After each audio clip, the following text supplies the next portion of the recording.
here. Okay, welcome everyone. Sorry we're a little bit late to our Citizen Involvement Council April meeting. Our secretary, Barbara Rankin, is out of town, so she will be taking the minutes from the video. So please speak as clearly, and when we say speak into the mic, you know, pass the mic like we usually do. She does a good job. She watches it to follow up anyway. We have, do you want to call roll? I will try. I'll let Karen call roll. Okay. Tony. Uzwa Thank you. Mark Matheson. Linda Basinger. Here. Finally, a voice heard from. Dennis Anderson. Here. Amy Wilhite. Here. Kathy Hogan. Here. Tom O'Brien. Here. Joyce Gifford. Here. Faith Leaf. Here. Rita Mills. Here. Jesse Buss. Here. Barbara Rankin, excused. Forgot to write that Oh, I one forgot down. that one. Sorry. Bob LaSalle. Here. Karen Morey, present. Bill McConnell. Here. Gary Fergus. Here. Brian Boyce. Here. Thank you.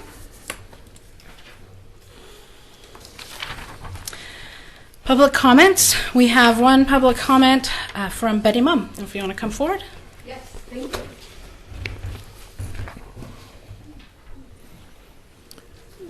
Hello, I'm Betty Bum. I live in Oregon City. I'm in the Barkley Hills Neighborhood Association. I just wanted to comment about last meeting. I just have to share my frustration. I was sitting in the back trying to get somebody to call on me. I didn't understand the process for communicating, giving comment. It would have been nice to have had that laid out front. I made eye contact with each and every one of you that were sitting at the dais. Nobody made any mention to call me up. Did not say, hey, lady in the back, this is what the process is. I think it needs to be stated very clearly in the very beginning of the meeting, because if I am a complete stranger walking in off the street, I probably wouldn't have been back today. And we're trying to encourage citizens to come back. So I would like to know what's the process and where is it written? And when does somebody know when they walk in the door what the process is to be engaged? Because I felt I had history that I could have brought to the conversation, but I was not called on. So, can you tell me the process? Well, public comment isn't usually an engaging time, but my understanding at this point, we're still working on what exactly is going on with public comment. In the past, it's been if you come and you write out a comment card and you write down which agenda item you want to comment on. But at our meetings, we haven't had public comment on most. At last meeting, you did have comment, right, but I'm not going to go into that. That's a conversation we'll have offline. But it was definitely, if you go back and look at it, certain people were able to comment and certain people were not. Okay. So that's my frustration. Okay. So I would like to have it very clearly stated for all citizens to know what the process is. We will work on that. Thank you. And it's also posted at the bottom of the agenda as well.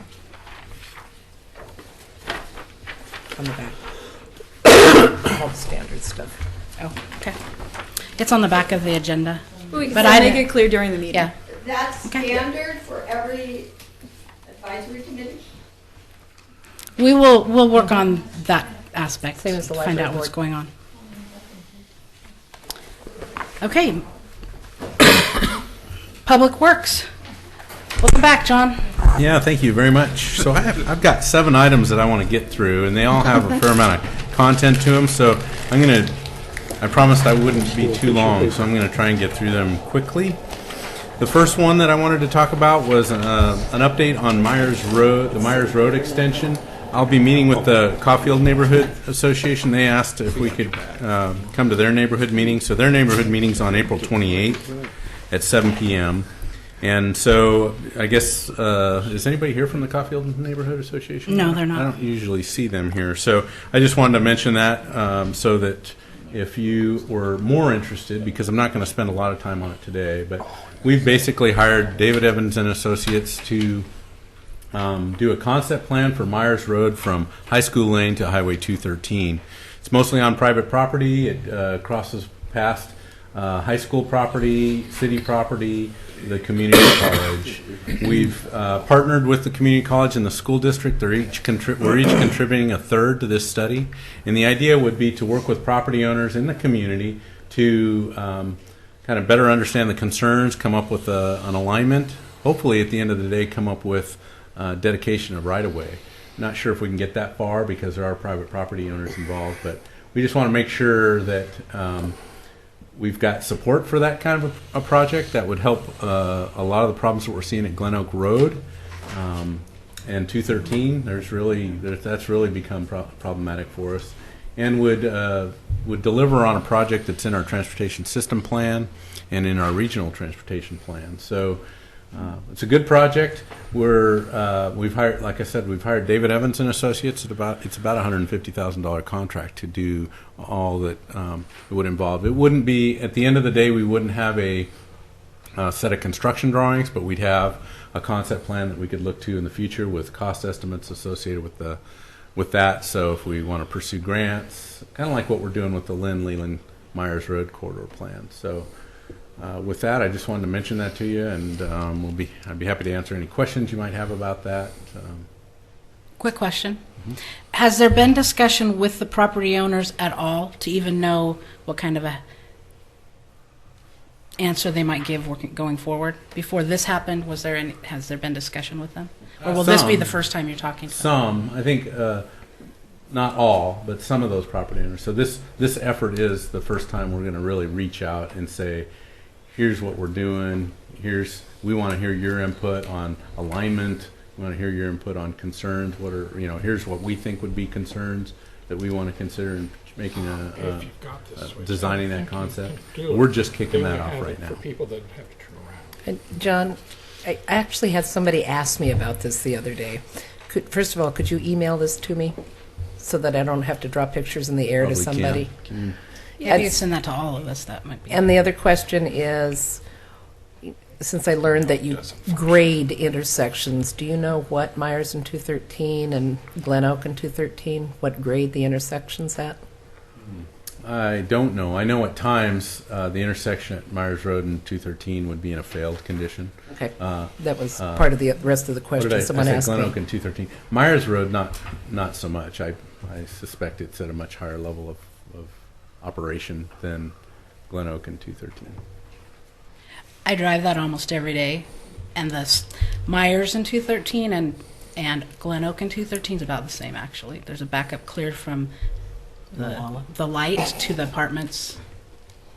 So, Heavy traffic area. yeah, it is. John, what does the pink represent on the map?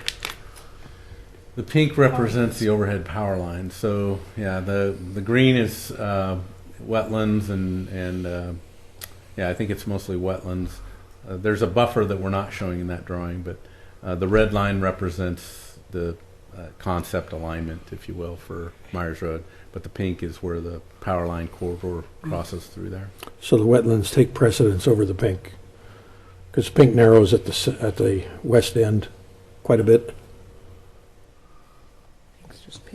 Well, the pink is still there. I think it's just the green. Yeah, the green overlay covers up the pink. Okay, thank you. But it's still there. There's still power lines there. All right, thanks.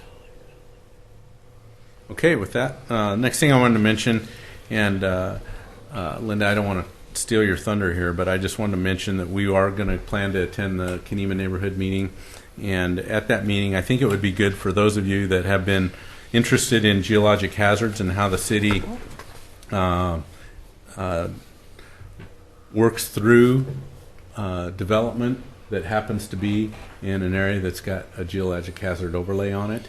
So you're having an expert there, We are. which is Scott Burns, right? Yeah, Scott Burns. Yeah, which is he's a great he is an expert by far, and I'm not sure if I'm going to be there or if Alita is going to be there, but one of us will be there. Alita does most of our geologic hazard review. She shepherds that through the process for us, And so I asked her if she could bring, we've got a checklist of things that we check when we do a geologic hazards review. And there's a couple in the Kenema neighborhood that I know are active, and I'm assuming that's part of the reason why it's on the agenda. So again, I think it would be a good opportunity, because so often we hear about geologic hazards and how we, struggle to follow that. And to me, I think it's just more timing when people, our process is pretty rigorous, but if you're thinking that we're in the process while we're doing maybe a historic review of a structure, that may not be the case. That historic review typically happens first, and then as the applicant moves through that process, then we'd move into geologic hazards. So lots of times people hear about projects before we even get a chance to kind of deal with the requirements that happen in the geologic hazards code. So good, that should be a good meeting, and I just wanted to mention that. The Lynn Leland Myers Road concept plan is the plan that we've been working on. It's been before this committee before. I just wanted to mention that tomorrow's work session at 5:30 we'll be talking about it again. We did an extensive work on the corridor, and really the hot ticket item was the intersection of Warner Parrott, Warner Milne, Lynn, Leland, Central Point Road, and what kind of intersection we were calling for in that concept plan. In the concept plan, we were calling for a roundabout, and there was property owners and some in the audience at the public hearing where we were trying to get that adopted that spoke out against it. And we heard them and listened to them and thought about that and decided we could take that to another level beyond what we would typically do in a corridor plan, and hire our traffic engineer and our consultant, Wallace Engineering, to do what's called an intersection control analysis, where they really look in detail about accident histories, pedestrian counts, traffic counts, looking at other options for that intersection besides a roundabout. So all of that is going to be discussed in great deal tomorrow. And I just wanted to pass that along to you so that if you had an interest in that topic, you could tell your friends and family to come and listen about roundabouts. So let's see. Our Transportation Advisory Committee, a couple of things that I wanted to mention about them. This, Bob is actually our chairman of the Transportation Advisory Committee now, so maybe he wants to share this, but I just wanted to, I won't put you on the spot, Bob. Okay, go ahead. So this year, for 2015, the TAC set a few goals that we're going to pursue. They're a little open-ended, but I would just say it was great to have them. One of them is to try to put together a citywide safety campaign. We heard a good presentation from the county on their goals in terms of vehicle, pedestrian, bicycle safety. And we've been talking about that as well. So some kind of a safety campaign. And I brought some examples that I thought were kind of cool of things that we might be talking about that you might be interested in. But there's a group in Oregon called Oregon Impact, and they produce safety materials that can be used in schools, in bars, for instance. So they sent me these stir sticks that are, a patrol car is no sleigh ride, don't drink and drive. Those kind of messages, or you're 4 times more likely to have a road accident when you're on a mobile phone, and then it's hard to concentrate on 2 things at the same time. We probably won't put that on the roadway to distract drivers, but they're kind of cool messages. The other one is placemats to go in restaurants for children's menus, those kind of things. Heads up, don't walk distracted, texting, and I'll hand those around. You can look at them, but that's the kind of thing that I envision anyway. I don't know what the committee envisions or Bob envisions, but we want to start sharing. I mean, those kinds of things are available at other places outside the state as well. So trying to find the message that seems to make the most sense for Oregon City, because we can't necessarily do it all with signs. I don't think it's all about signs, and I don't think it's all about enforcement either. So trying to work through a citywide safety campaign is a goal of the TAC. And I know they're interested in your input. So the other thing was the hospital master plan, TriMet service changes, staying in tune with the TriMet and some of their service changes that they're proposing. Neighborhood speeding concerns, that's high, and we kind of hope that this safety campaign would help with that problem as well.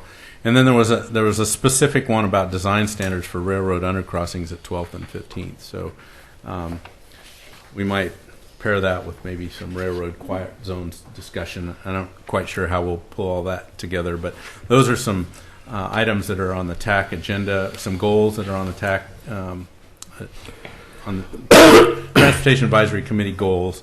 And so stay tuned with that. One other thing I wanted to mention about the TAC is last month we had to cancel because power was out in this building.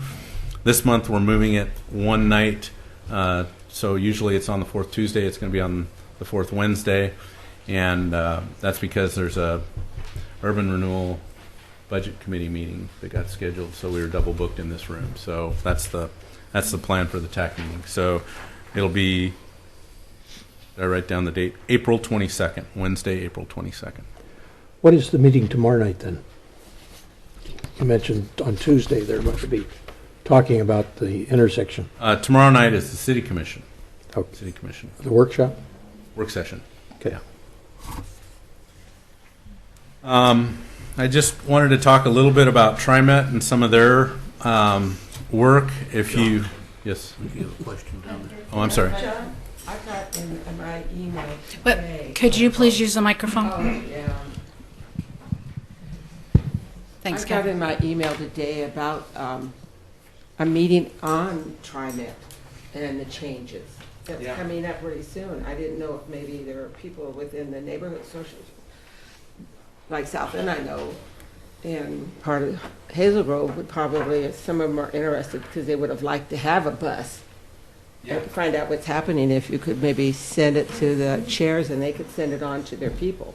So let me go through that and let's see if we answer some of those questions. How's that? Well, they're having a meeting I know. with the public. Okay. I know. So a couple things though that I wanted to present. TriMet has had several meetings in Oregon City over the last several months talking about changes to their bus services in Oregon City as a result of the changes that will be coming when the Orange Line opens up. Oh, that's I know, let's dance. Nice accompaniment to your Like it. report. You want me to start singing? All right. So, what they reported to us was pretty interesting. Not a lot of new routes, so nothing out on South End Road. But when the Orange Line, which is the line that comes into Milwaukee, starts, which is September 12th. So I think they've got a pretty big party scheduled for September 12th, which more to come on that. But when that opens, the bus routes that then used to serve some of those areas that will be served by that that new line will then be kind of transferred out into the jurisdictions. In Oregon City, the number they quoted me was, I thought, fairly significant. Overall, the busing in Oregon City will increase by 79%. Which is, some of that's combination, but it's pretty big. So bus line 33 will go from 524 trips a week to 800 trips per week.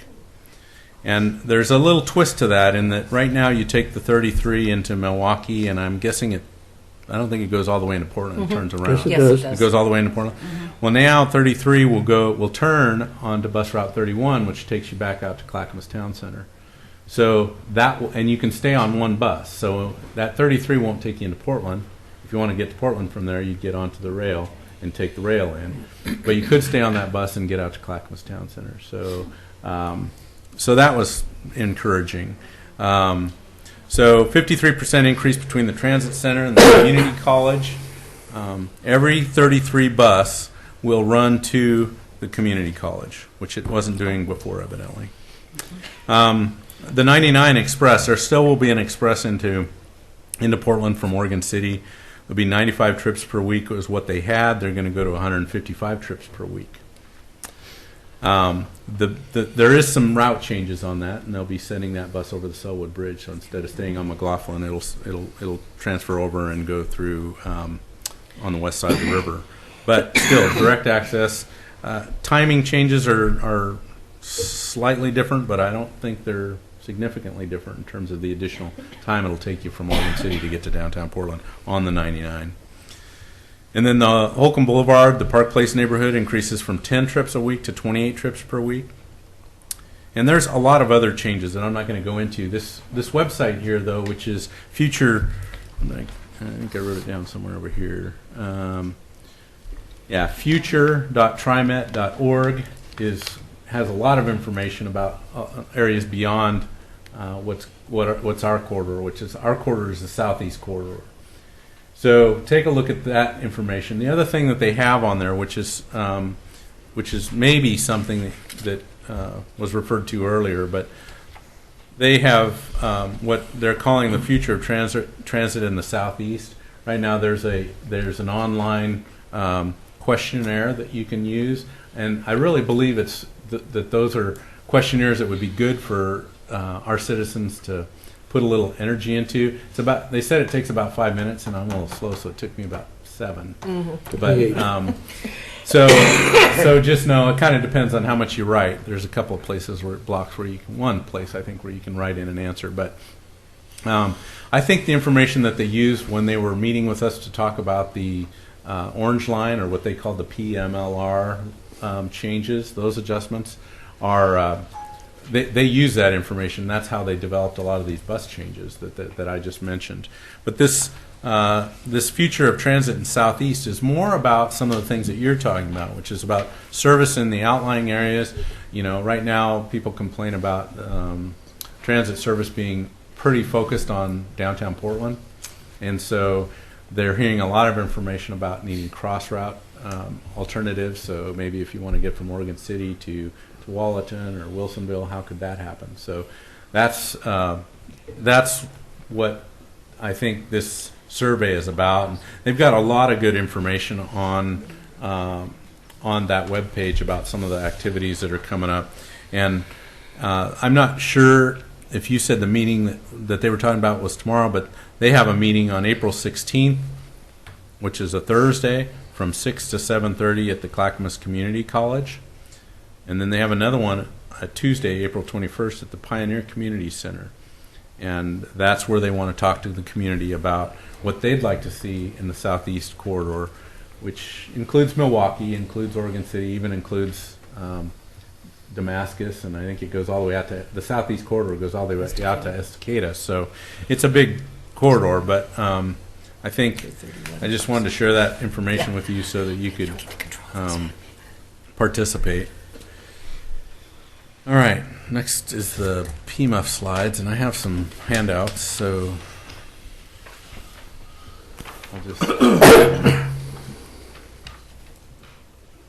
I'll do them.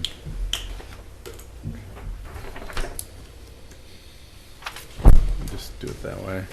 Let me keep one of these just in case. So, what I'm handing out is the accomplishments. It's a map of accomplishments, so I think it's useful information for people who are interested in what we've been doing since the pavement maintenance fee was adopted in 2008. So we do an annual report on this, which is online as well. This map is amended to include the work that we did in 2014. So I thought it was good information to share. This year we're also working on an update to our 5-year pavement plan. So is that the map that we have up there right now, I think? Yeah. Yeah. So that's the same one the one that's on the screen here is the same one that I just handed out. And it talks about the different kinds of treatment that we've done. Obviously, things like slurry seal cost much less than things like reconstruct. So you see a lot more red on the screen than you do any other color. So we kind of manage that across the city, and we have been managing that across the city for the last several years. So this is just a printout of that. John, what's zipping? Sorry, what's zipping? It's zipping. Let's see. It's like it's a large machine with a grinder on it that basically grinds that out. Only it does it in a strip. So we call that zipping. We're zipping out maybe a 3-foot strip. Yeah. Then I've got another map here. I went a little crazy with paper. I apologize for that. But if there's extras, you can take them. Dazzle us with what? Paper. So the next map that I'm handing out, and I went and let me just make sure. Sorry. So this one is the project we're planning for 2015, and it's possible we may do a little bit more. In the budget process, we saw that we had a beginning fund balance that maybe we should use. So there may be a couple more streets that we get to in 2015 that aren't shown on this map, but these are the projects that we plan to do in 2015. So I wanted to share that. And then the next slide I don't have a handout for, but I just wanted to mention it because Martin and the street department, along with one of the consultants that we use to help manage these projects. Is there another one?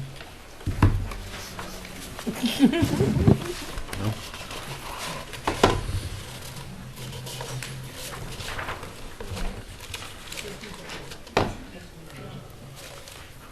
Yeah, I think FEMA project, is that it? That one. Nope. We lose. It's a painful process of withdrawal. You said them It'd be 15 to 19. We'll both be gone. You'll be out doing that, I'll be doing that. What's the secrecy? I guess that means they just come by and tell us. So Laura will pull it up here, but maybe you have access to it through email? I can email it to you. Okay, we'll email it to you. So the only caveat to emailing it to you is it's a plan, it's not a guarantee.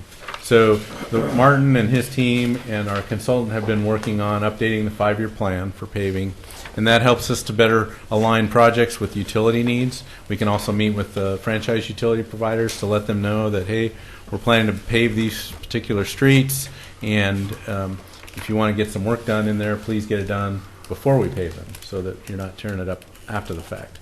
Sometimes those things still slip through the cracks, but it's a pretty strong effort on our part to try and coordinate that stuff with the other utilities. Also helps us think ahead quite a bit too in terms of our budgeting and planning. But it is a plan. I can tell you from the first 5-year plan that we did, we found deviations in that. So I'm not promising it, but I think again, it's a good guide. And so we'll try to use that information and follow that to the degree we can. And if there's upsets with that, I just wanted to disclose that it's really just a plan. On Faith. I just don't know about these road plans that much. What does rehabilitation mean? So rehabilitation is more like where we dig it out and maybe replace the base rock and rebuild the full road section. Yeah, mill and overlay is more like taking down a couple inches and paving it back. And zipping, as I mentioned, that's more of a. We bought a milling machine last year, so this milling machine's about 1 meter wide, and we can you'll see like on Central Point we did quite a bit of this. We basically zip down the area that's kind of rutted out from wheels, and we patch that back. And we use it on a lot. We're doing a lot better job with our patching now because we have that kind of equipment. So that's what zipping is about. And overlay is just putting a new layer of asphalt on top of the old one. Chip seal is where we've used the county in the past to lay down a thick coat of oil, place a finer rock on top of that, and then they roll that into place. And then we come back about a week later and we put a kind of a black layer on it. So we did it on Warner Parrott and Holcomb, and I can't remember all the streets that we've done it on, but we've done it on quite a few streets. Yes, John, the zipping that you did on Central Point last year was magnificent. However, the rest of Central Point needs to be done as well. It's reaching failure level. So since it's not shown on the maps, any zipping for this year, I'm just putting it in that it needs it badly. Yeah, I know. I wish we had unlimited resources. But I can tell you this from driving in other cities, I think Oregon City has raised the bar and done a pretty good job with the money we've been collecting from property owners to spread that around and maintain our asphalt. So last but not least, I just really quickly wanted to, this is another topic that's on for tomorrow night's work session, so I'm not going to spend a lot of time with it, but we've got my staff and Tony and who else from the planning department? Anybody else? Pete have been working diligently on getting a draft set of stormwater and grading design standards. I think our last standard was in the 80s, I believe, was the last time we had stormwater standards. We may have updated those in the 90s, but it's a document that needs addressed. So I just was going to go through those kind of quickly, if I can. I'll just have you do that, okay? So just real quickly, you know, we've got a lot of natural streams, a lot of creeks. We've got a lot of public infrastructure that's part of our stormwater system. So we've got to build a plan to address that. We've got, if you want to go to the next slide. A lot of this is regulatory driven. So we've got a permit that DEQ manages, and we manage stormwater by virtue of that permit.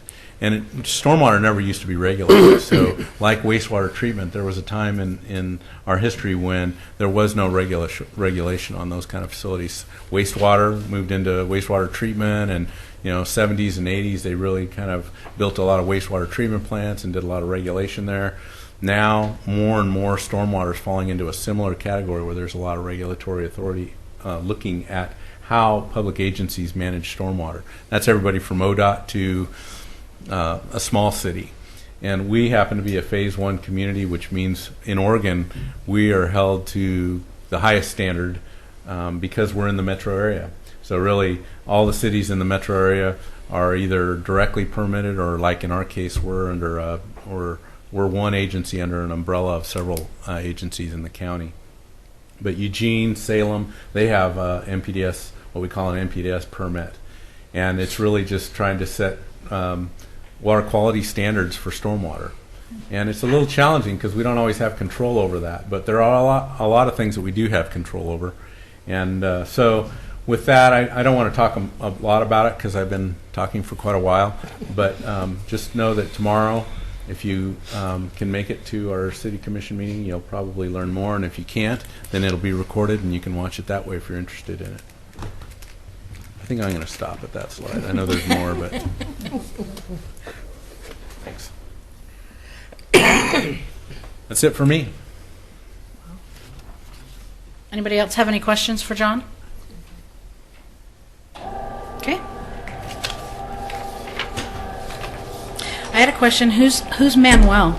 Stormwater Manuel on the agenda. He's new employee. Is Did I miss something? on the agenda? It says you're going to be talking about summer pavement schedule and stormwater Manuel. So I wondered who Manuel was. Yeah, sorry, you caught me on that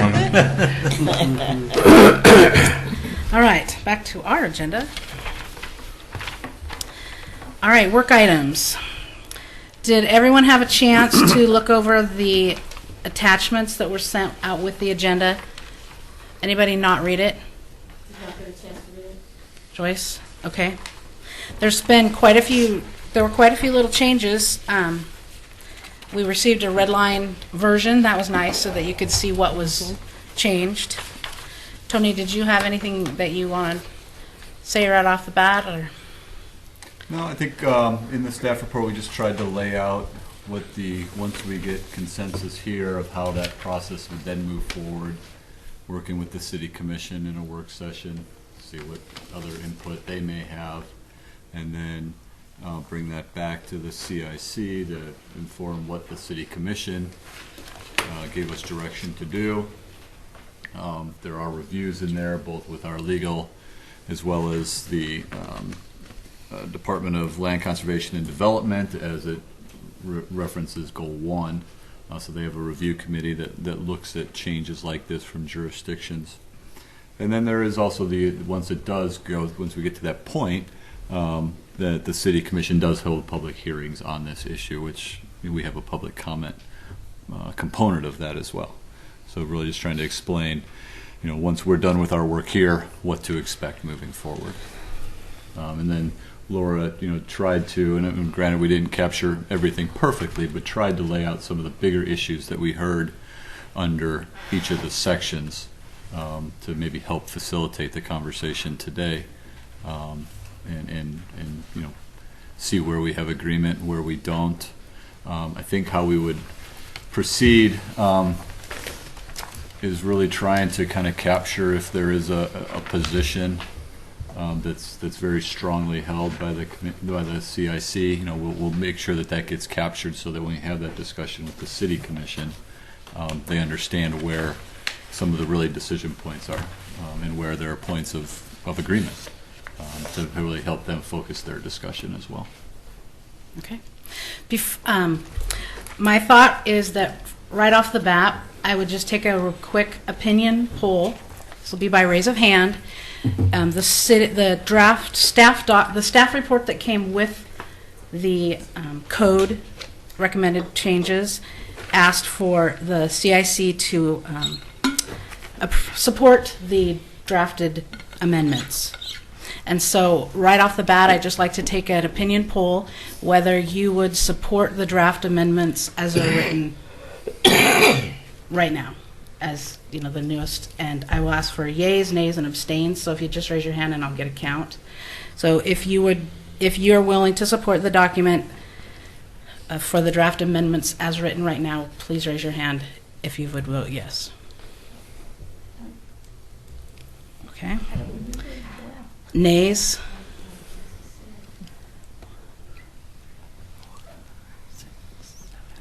And abstains? 4, 5, 6. All right. So with that, we would not, at this point, we need to talk a little bit more about it because obviously we don't have a majority consensus as it stands right now. Kathy, did you have something on it? Yeah, I wasn't at the meeting, but I did watch it. It was quite interesting. Yeah, I'm talking about the revised draft that they sent us. I know, but I watched the last meeting, so I can vote on the minutes. But in looking in this, it excludes me from being a member. Yeah, we're going to get into it. I just wondered if you had it. Yeah, we'll get into the individuals. Yeah, right. I did watch it. I did see how things went, and reading this, no. Okay, that's what we were just. More work. Okay, that's what I just wanted to get a feel where we were at, so that we could have if the majority was ready for it, we would move as such. Okay, I would like to, when we went through the bylaws, when we were doing them, we voted on each section. That way we could move quickly through the things that we agreed on. So I would like to make a motion that for the purpose of talking about these draft amendments, we do what we just did, and we make a motion, but we just are able to raise our hands for the yay, nay, and abstain instead of going down a roll call. And that's just a change from our normal procedure. So I would like to make that motion. Is there a second? Second. All right. Here we go. Is there any discussion before we vote on that? Rita? I don't understand why our bylaws, which we all carefully looked at together, took home and read and revised, weren't the original document rather than a whole new bylaw, whatever this is called. Okay. The change is that there's a difference between bylaw and code. And I understand your concern, and that can be something that's noted in as the comments. Okay, so the motion is that we are, for the purpose of talking about the draft amendments, that we just vote by raise of hand. Tony? Yes. Oh, hold on. First, got a question. Oh, sorry, Joyce. Is there any way that I can see a copy of that? Because I haven't looked at it yet. I can't seem to find it. I can give her mine. On my smartphone. Did you want me to use roll call? Sure, do you want to? That's it? Thank you. Do you need another one? Did anybody else not bring a copy with them? I'd like to have a copy. Dennis? Anybody else? We can share. Okay, Laura's going to go ahead and call it. So Tony? He said yay. Yay. All right. Linda? Yay. Dennis? Yay. Amy? Yes. Kathy? I think my brain went outside. So we're voting on whether just to go yay or nay. With their hand. Yeah, fine. Yes, yay. Tom? Yes. Joyce? Yes. Faith? Yes. Rita? Yes. Jesse? Yes. Bob? Yes. Barbara? Oh, sorry. Karen? Yes. Bill? Yes. Gary? Yes. Brian? Yes. All right. Thank you. Okay, so starting off, talking about 2.30.010, talking about how the CIC was created. If someone would make a motion, or can I just make the motion, someone can second? Actually, you I don't think the chair. I move that we Okay. adopt, I move we adopt it as written. Second. Tony? We're going to do a raise a hand, remember? Oh, yes. So, all in favor of adopting 2.30.010 as written, raise your hand. 1, 2, 3, 4. Whoops. Hold on. We ready? 1, 2, 3, 4, 5, 7, 8, 9, 10. 11 yeas. Nays. 2. Abstain. 1. That's 14. Is that right? Okay. Tony momentarily had to leave the room. Well, if he doesn't get, if he's not here, Just abstained. I'll add him to an abstain. 2. So there's 15? No. 14. 1, 2, 3, 4, Yes, that should be correct. 10, 11, 12, 13, 14, 15. Okay. All right, so that one passes. 2.30.020A.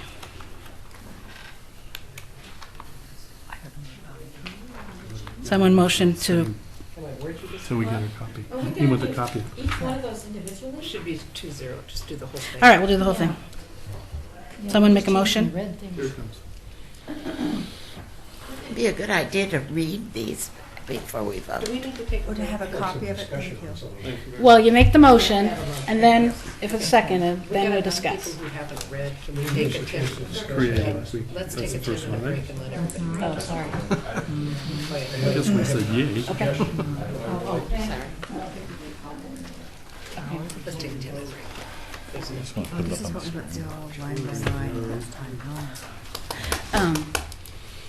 Amy, would you mind if we put it up on the screen? Just maybe Oh, that's be fine. a little easier for Um, folks. Everyone wants a copy, and we don't have enough to go around right now. Okay. So we can read it also.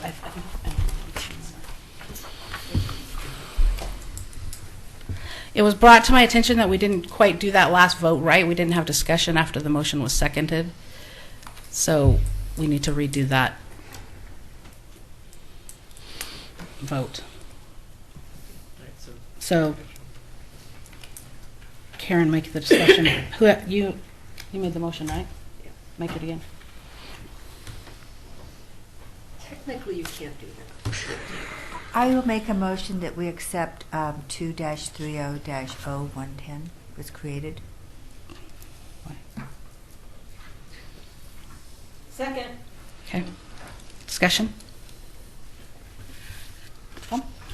Yes, I'm a little bit uncomfortable with the wording, and particularly for those people who had not had the opportunity yet to see it.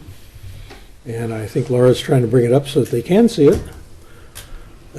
I'll wait for my comments until they are able to read what it says, so they understand what I'm saying. Well, you can read it. Now, I want people out there who have not read it to understand what I'm suggesting.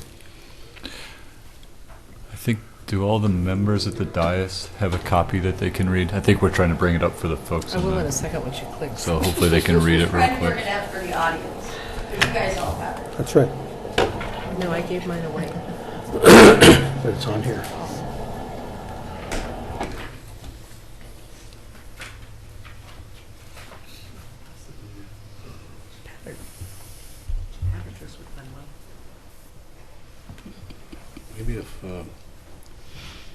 Maybe if they could share their neighbors.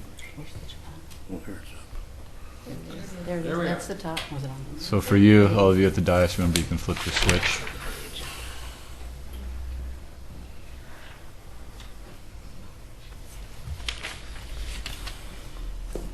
Okay, you can see it. So the only change that I would suggest in 2.30.010 is we're talking about creating this CIC, Citizen Involvement Committee. In the second line, it says the CIC shall foster public participation and education regarding land use for the city commission. I don't think that's really what we're trying to do. I think we're trying to do that for the citizens and residents of the city. Hopefully, the city commission would already be reasonably familiar with land use issues, and if they are not, the Planning Commission does an excellent job of providing the necessary information to them to make adequate decisions. So I'd like to see a little change in the wording there, perhaps, add a comma or two. Foster public participation, comma, and education regarding land use issues for the citizens rather than for the city commission. I think that's really what our role is to help educate those people whom we are representing.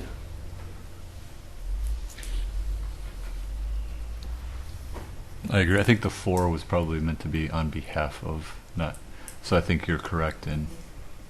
It just clarifies a little bit for me, and I like clarity.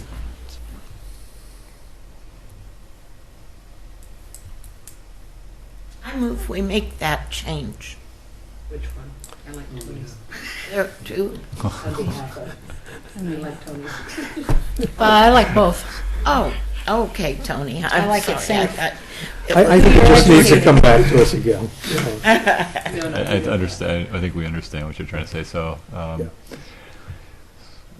for the citizens, I mean, how much do we want to add? It could read the CIC shall foster public participation education regarding land use for the citizens of Oregon City on behalf of the city. I mean, I almost like yours a little bit more.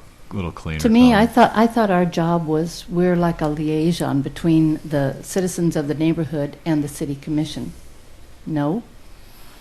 Isn't that what we're trying to convey? That we that we take information while we do public participation and education is kind of what we do. Mm-hmm. So foster is the word that you're for the city commission, so that they can make decisions about land use. On their behalf, not to give them information.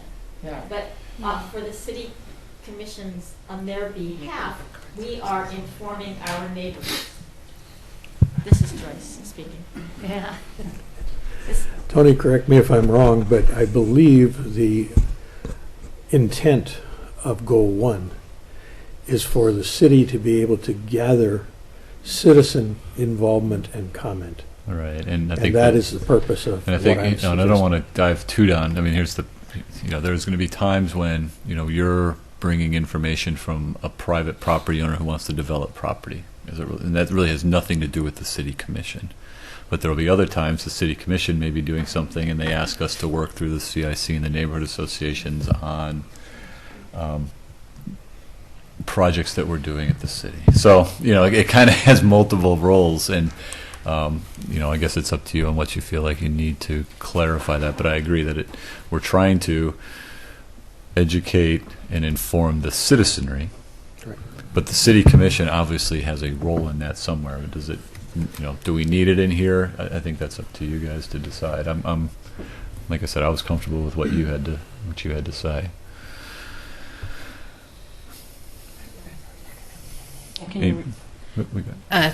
Well, I'm willing to go with what Tony has suggested as far as the commentary, and you've made a motion. I'll second that motion that we go along with what Tony. So how about? Well, we're so how still about- discussing. right. So how about this before we, and however you guys decide, you decide, but how about we'll kind of capture these and maybe let us go back instead of trying to wordsmith it on the dais, which is always Yeah, it's- difficult. it's a lot easier to get it We'll from. kind of get it and we'll go back, take another whack, another draft at it and bring Okay. that back. But Kathy?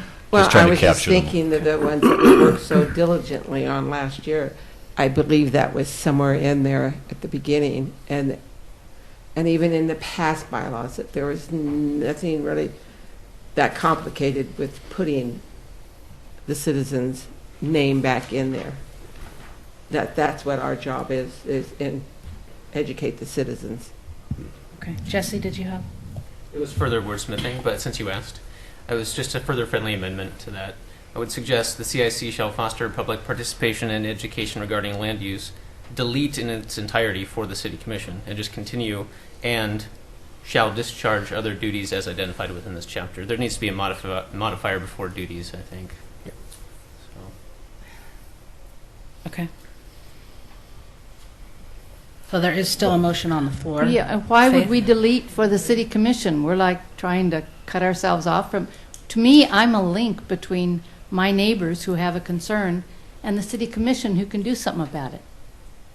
Well, if it's stating that it's going to foster public participation and education regarding land use, isn't that good enough? Why does it have to be for anyone? Well, I don't see why we need to take for the city commission out of it. It's like we're trying to elevate ourselves or something. All we're doing is educating people about what's going, city commission gives us information, we share it with our neighbors. They have concerns, we take it back and share it with the city commission. When we look at the current website where it talks about the CIC, in the second paragraph it reads, "The CIC coordinates and communicates various aspects of citizen participation in the community and advises the City Commission, the Planning Commission, and other planning and advisory bodies. The city manager provides a city liaison." That's what it's currently set up to do, and I think we're trying to achieve that same goal as we go forward, if I'm not mistaken. Yeah, I think it's trying to have that. There are other that places in communication. the code draft here that talk about the city commission, so. Right. Well, there is, if you look at those. Yeah. Okay. So I guess what I'm hearing is I think everybody agrees that somehow identifying that we're trying to educate and inform the citizenry is something that we want to do. And I guess really there's a question about on behalf of or some other wording in terms of relation to the city commission. So maybe Looking at the website and tweaking it a little bit more. So I guess that's what I'm hearing here. I don't know if you Okay, so guys want to that's- go through a motion and a vote on this, or you We'll just want me vote, to help we facilitate can vote this? again, because the motion is on if we accept it as written. So, any other comments, we'll vote, so.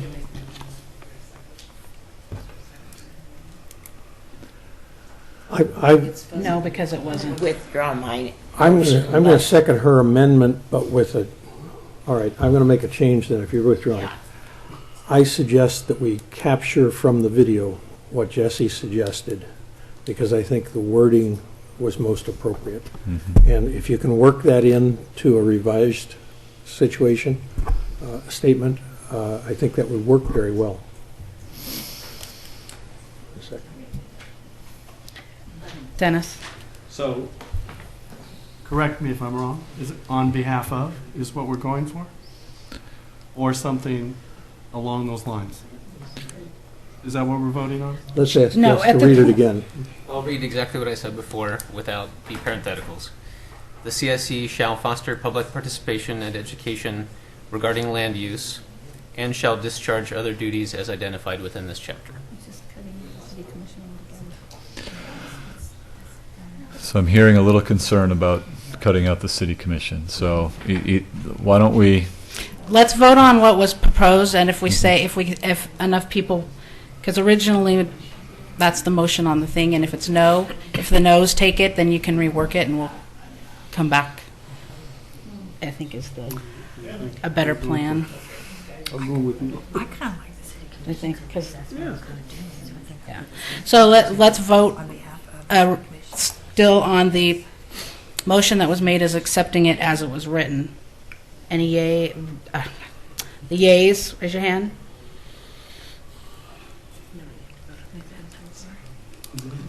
Nays? Except for reviews. Which change it. Within the, and then the other? Okay, wait a minute. I'm kidding.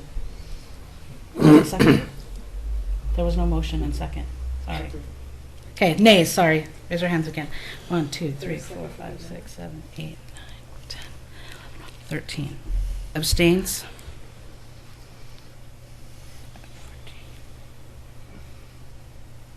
Did we say 14? 15. Okay, we didn't, somebody didn't vote. I didn't vote. There was a second.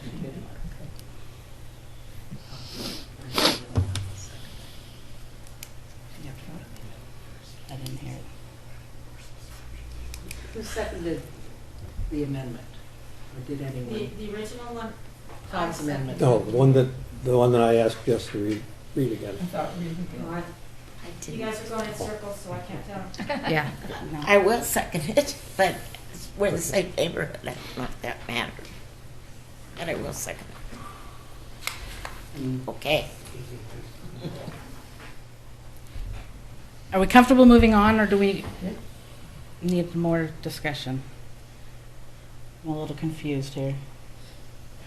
Can I maybe jump in to help? Maybe, how about if, I think we understood, we will come back with language at the next meeting.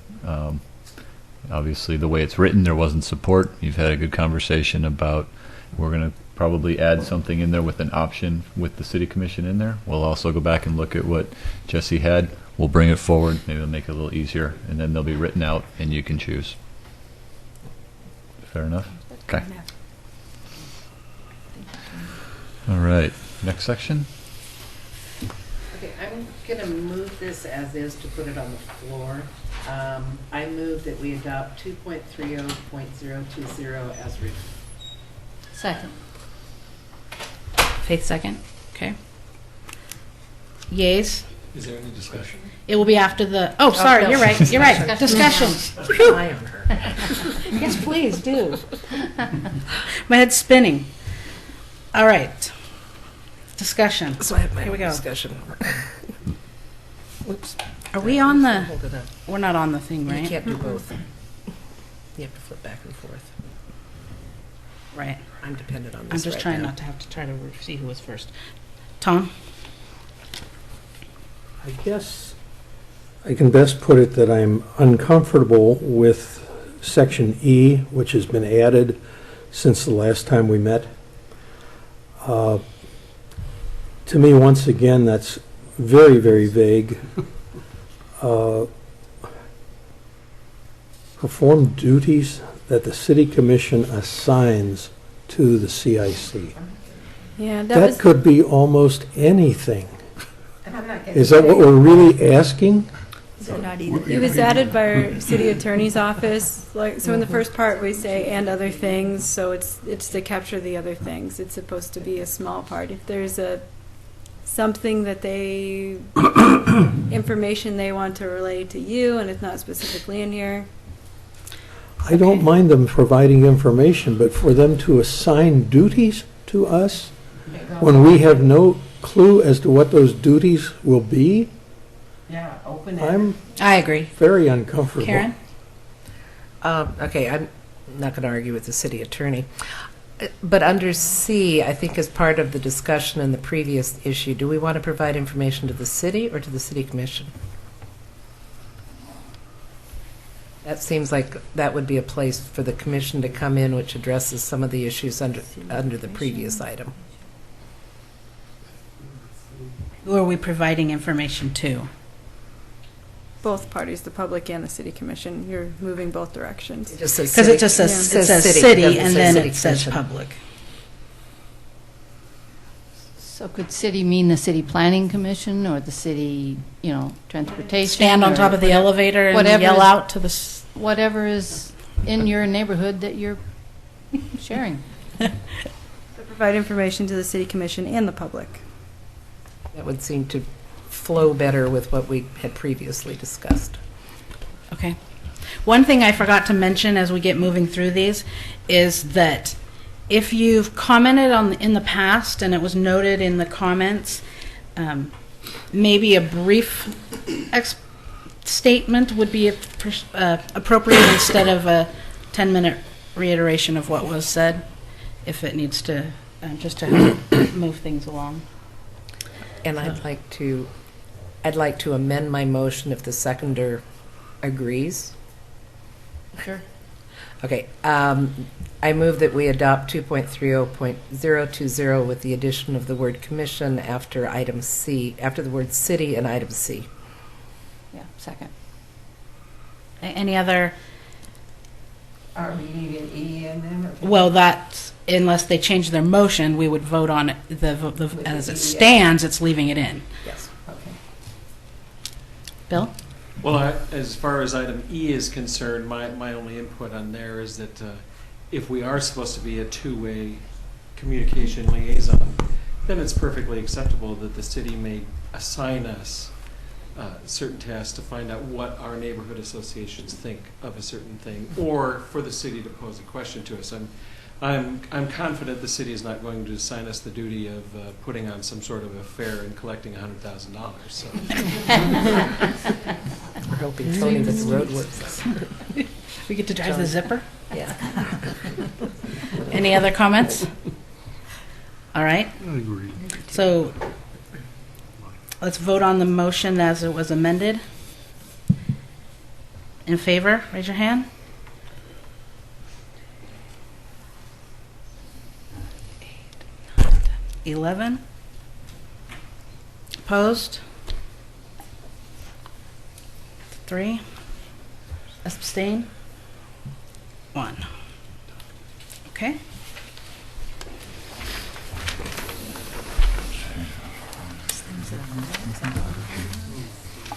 Thank you. All right, so I will move that we adopt 2.30.30 as written.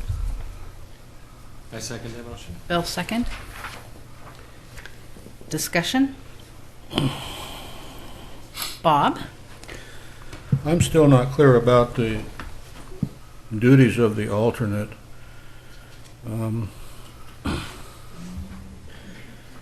The primary member will participate in the CIC meetings. Can the alternate also participate in the meetings, but simply not have a vote?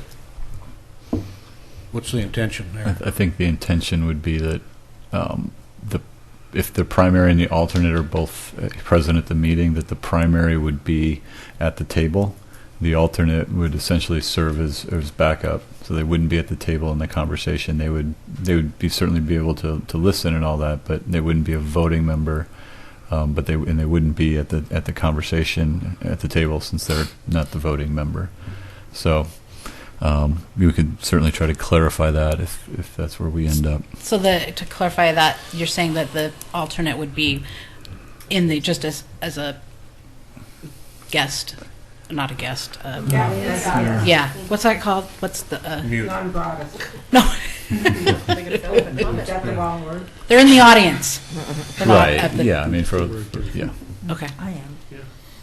I think, especially in light of Betty's question and comment on discussion, that we need, if they're in the audience and if they all of a sudden want to comment, I mean, do we open it up that anybody can speak at any time? Some of the commission meetings don't allow that on. You can't, in the public, just, well, I guess you can all of a sudden add in, can't you? I think that if we come up with, if we clarify, I assume we're going to keep the original intent that if somebody wants to speak on an item, they turn in a card. They have 3 minutes or whatever we decide on that time limit, and that person would speak in that manner, assuming that we keep that same model. At city commission meetings, they can at any time during the discussion add a comment, or do they have to turn it in before the meeting starts? I mean, there's some question there. Before they close or make a decision. So, Yeah. somebody runs up. Yeah, We, they do. as long as, for example, in a land use hearing, if the public record's still open, somebody could walk up at the very end and submit something. And there are nuances there. If the citizens have already spoken and we're already in the rebuttal, essentially the applicant last stage, it's at the discretion of the commission. Usually they probably would not accept it at that point. But So I just think we need to make it very clear so Yeah. that we understand it. Yeah. And then that's something that can be maybe not only added on the agenda, but, that the chair could, at the beginning of the meeting, clarify. I think that you have the information. benefit of the size, and we can manage those things, I think, through clarification at the beginning of this is how we're going to take public comment, and we can help shepherd that. Okay. Yeah, we do. And since we don't have I have no idea. Yeah. Okay, Faith. I thought the alternate, I think of juries, and I've been on a jury several times, and the alternate just sits in the back and takes notes and listens, but they don't do anything unless something happens to the person that's actually on the jury, and they're dismissed, and then they're up to speed on it. So to me, the alternate could stay at home and watch on television or whatever, but I don't know that every alternate would need to come, but they're the ones who fill in for you if you're not there to vote, so that you're... Anyway, that's what I thought the alternate would do, is be, and attend the meetings if they can, but just listen. Sure. And I be think- up to speed on stuff. I don't know. Kathy? Well, I believe you're going to lose a lot of people. The alternates aren't going to come and sit here, which I think some people probably would just assume the alternates didn't come anyway. And then the other thing on this, because there's one other issue here on the members. Members shall reside, work in, own property on, or a business within the neighborhood association boundaries which they represent. But that doesn't include urban growth boundary. I understand with specificity from Ed Sullivan all the time, they should have that, or I'm not even the alternate. And if that's what they want, I wouldn't be surprised.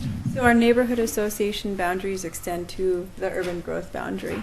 Yes. So if you live, for example, outside the city but inside the urban growth boundary, you would be covered. But you're not, I think we should clarify that. You should clarify it because it's interpretation. It's not Specificity. interpretation. The neighborhood Yeah. association map was adopted No, through it the... is, because it was written in the bylaws. But I think the question, if you look at the neighborhood association boundary, the boundary itself doesn't include the urban growth. Yes, It it shows it does. separately, doesn't it? We took the neighborhood associations out to the UGB so that every time there was an annexation, we didn't have to come back and amend Oh, okay. the neighborhood association boundary through a land use process. So Okay. if we pulled up the neighborhood association map right now, and when it was adopted, there was a specific discussion about this because we would have had to gone through the whole legislative process Every every time, time that's there was right. an annexation to put them into the neighborhood association. Okay. So we ran those all the way out to the UGB. Okay. Tom? Yes, there were 2 points that I wanted to address. Section B, each neighborhood association shall provide member nominations for appointment by the mayor. Again, it gets back to the basis of what is the Citizen Involvement Commission. And if it's to represent the citizens, then an appointment by the mayor, I just don't feel comfortable with, because that's a political decision oftentimes. We've seen through a number of commissions in the city that appointments are made based on knowing that the opinions of the person who nominated are going to be favored by that appointee. And if we're truly going to represent our citizens, then I don't think that the mayor, the commission, or anyone else should be involved in the nomination. That's up to the citizens in the neighborhood association to determine who's going to represent them on the CIC. That was one point. So can I just ask one real quick question? And it's at your discretion, obviously. I think the discussion on B probably warrants a discussion in and of itself. So I'm wondering, how do people feel about A, C, D, E, and F, and then we come back? Because I think that I'm going to run into a mayoral prerogative in interpretation of what the charter says in terms of appointments to committees. And I guess I'd like to get the feeling of what this committee feels about that. And are there alternatives where the mayor still appoints that you're comfortable with as a group, or is this going to be one of those where we're going to have potentially a disagreement that we're going to write up? So I don't have a good answer for you right now on how to bring these two different desires together right now. But for example, could the neighborhood association appoint or recommend 2 or 3, and that's who the mayor gets to choose from, and if not, it comes back? Or is it just simply we're not comfortable with it and there's no room for trying to find an alternative? But like I said, I don't have we've been noodling on this one for over a month now, trying to figure this one out, and I'm having trouble finding something and not knowing what you're comfortable with, other than we know you have this concern. And the concern stems from the fact that not all neighborhood associations have as much activity from their membership as, say, McLaughlin does. Mm-hmm. McLaughlin has many, many candidates that are willing to serve in any capacity. Right. Some of the neighborhoods have, shall we say, a little bit less involvement on the part of their residents, Right. and the same people have to shoulder the load, and so it's hard to get sometimes one representative, let alone 3. Right. So, that's where I struggle. I understand. And, I know that our neighborhood's not alone in that regard. Mm-hmm. So, And, there's situations where, let's just say, on Historic Review Board has a requirement that one of the positions be filled by an architect. We advertise for that speciality over and over, and if we can't get someone, the person gets to serve even though they're termed out. Something similar. So I guess I'm just trying to get a feeling for where folks' comfort is, and if there's something that we can tailor that then I try to negotiate with the city commission to see if they're comfortable. and if this wasn't going into the charter trumps everything in the I city, know. okay? Yeah. If it was just a document that wasn't part of the charter for the city, you can have 15 other documents that don't agree with whatever this is, but they are negated by the fact that this is part of the charter. Right. And that trumps everything. Yes. So we have to be very, very cautious what we put in our charter. Jesse? Yes. Yeah, so are we tabling? I guess that it's up to discussion? you guys. I'm not sure if At folks. this point, the motion hasn't been amended, so Right, at I this guess- point, we're just can comment on any of them. I'm just not sure if most of the comments are focused on B or if there are other. I just was trying to get a feel for it because I know this one's going to come up. I won't comment on B for now, but I'd like to later. So I had a question for you, though, Tony, on C. Mm-hmm. I noticed that's all been redlined. I don't know if it was intentional or not, but the appointment period of 2 years also got X'd out, and I don't think that was replaced elsewhere with an appointment period. So that's No, it just a wasn't. comment question. It was just trying to respond to the concern about the number of folks who participate in some associations. Sometimes it is extended longer. So I would just suggest we need to have some number of years that the appointment is. Oh. As long And as your neighborhood appoints you. Well, if the mayor's going to appoint, is he appointing until further notice? Is he appointing forever? What? That's what. I guess that goes right in line with what's he appointing him to. Right, and so we have that, for a planning commission, it's for a 4-year term, no more than 8 years consecutively, but I know there was some concern about that, but that's a great point. Is this a lifetime appointment? Right. And the way it reads right now, it would be. Right. And so, Our neighborhood association has in their bylaws that we have to have the election every 2 years. Mhm. So the terms are automatically controlled, I think, in most neighborhood association bylaws, and restricted to a 2-year. If you can't find anybody to serve again and the only one who will gets voted back in, well, okay, that's life in the big city. Does everybody recall if they have like a 2-year in their bylaws? not for CIC, but for chair, or vice chair. or CIC something. too in ours. We don't. So I guess getting to Jesse's question, is it appropriate to put a time limit on when recommendations need to come forward, but not putting a time limit on the length one person could serve? Well, and that's hard when you have, with CIC, and going by in the past, mid-year, someone might need to change and just drop, and so, you know, do we need to, what does that look like? I assume your bylaw addresses Then the what alternate happens gets, if somebody. well, just looking at these Right. code, Right. then it says the alternate steps in, but then Right. you would need another, and so then does that all go through the mayor again, and I would, yeah. it's not really spelled out. Rita? So sorry, Jesse, I don't know if Oh, you wait, were Jesse, done. you weren't done. yet You or were not. still I commenting am on done, B. except for sub B. Thanks for your We work, haven't Tony. pulled that out separately, so go ahead. Okay, well, then if we're discussing it. The McLaughlin Neighborhood Association's biggest issue with the current draft is, again, the mayoral appointment. Tony, you're already aware of that. I went through and looked at some of the other committees and commissions called for by the charter or ordinances or resolutions, and it looks like most of them do call for mayoral appointments, like we talked about last time, but a few of them don't specify, and it looks like the working practice is to have the consent of the commission as a whole as well. Is that correct? Well, the budget committee is under state statute, so we don't have any control over that, but that one talks about the governing body appointing some members of the budget committee. The library board on the website talks about that there needs to be approval from the commission after the mayor appoints.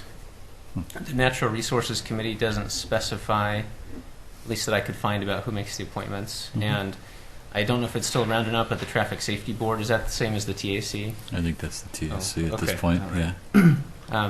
That one has a few appointments by the Oregon City School District and an appointment by the Clackamas Community College without mayoral involvement. So, excuse me, it's not unprecedented to not have mayoral appointments. And again, this is the McLaughlin neighborhood's biggest issue. We would suggest saying that each neighborhood association shall provide a member nomination, which shall be appointed by the mayor. That way it's two shalls and no discretion. In the alternative, the advice and consent of the commission would probably be the second best alternative. Rita? I want to go back to A. I'm sorry, but No, but you're fine. I really like the fact that there are two people from each neighborhood, because, well, for one thing, as I say to Jesse, he's got a better memory than I do, but I want to still be here and I still want to be able to vote. But I just feel like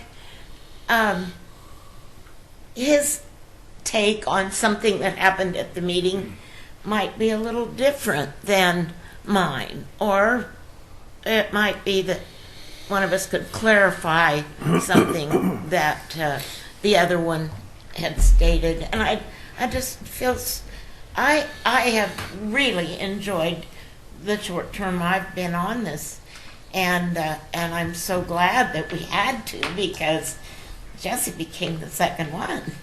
And so anyway, that's my feeling on having two representatives. It seems to me that once we get this part of the draft adopted, that we then can go back to finding out what's going on in other neighborhoods and have our monthly meetings not involve decisions as far as the city's concerned so much. So anyway, I hope I've made that clear. Linda? I agree. I like having two people here. If you look around at the meetings, we all sit together. We talk amongst ourselves about things that are happening on there. We like this, and we do take this information back to our neighborhoods. And with having two voices, two thoughts is just very important. And takes too long to vote. Well, we just took care of that. That would be easier just having yays and nays instead of going through the names, if that's the reason if it takes too long to vote for that. And on B, the Kenema bylaws denote who comes for the voices for the CIC. So everyone's bylaws are different, but Kenema's bylaws are written that way. Okay. Gary? I'd like to just comment on B and C there about the mayoral appointment. Just we kind of agree with Tom, and then the possibility of it getting political is what I'm concerned with. Very concerned with. And then on C, I think it should read that they have to reside in the neighborhood association area. Because if I own some apartments in another neighborhood, I could be involved in that neighborhood association or represent other people where I don't even live near them. And so I would like that to read, that they reside in that neighborhood association, not work or own a business there or whatever. And I kind of like the two-member person too. Bill? But I think that we've all heard great comments tonight, but I'd like to kind of redirect the focus a little bit, maybe if I could, in that, in business, I've always heard that you can't run your business based on exceptions. You can't worry about every little Tom, Dick, and Harry thing that might happen. You've got to worry about the big stuff. And, am I worried about the mayor making it political? Not really. Because he or she, if the mayor defies the wishes of a neighborhood association, they're going to have hell to pay at the ballot box next time. And so I just like to urge folks to think that just the big picture, and not worry about, well, what happens if on a rainy Tuesday night this person shows up. Well,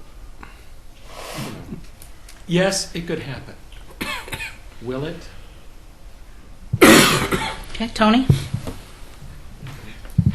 So I want to shed a little bit of light on the option A, on the first one, the A, about the two-man option for the neighborhoods.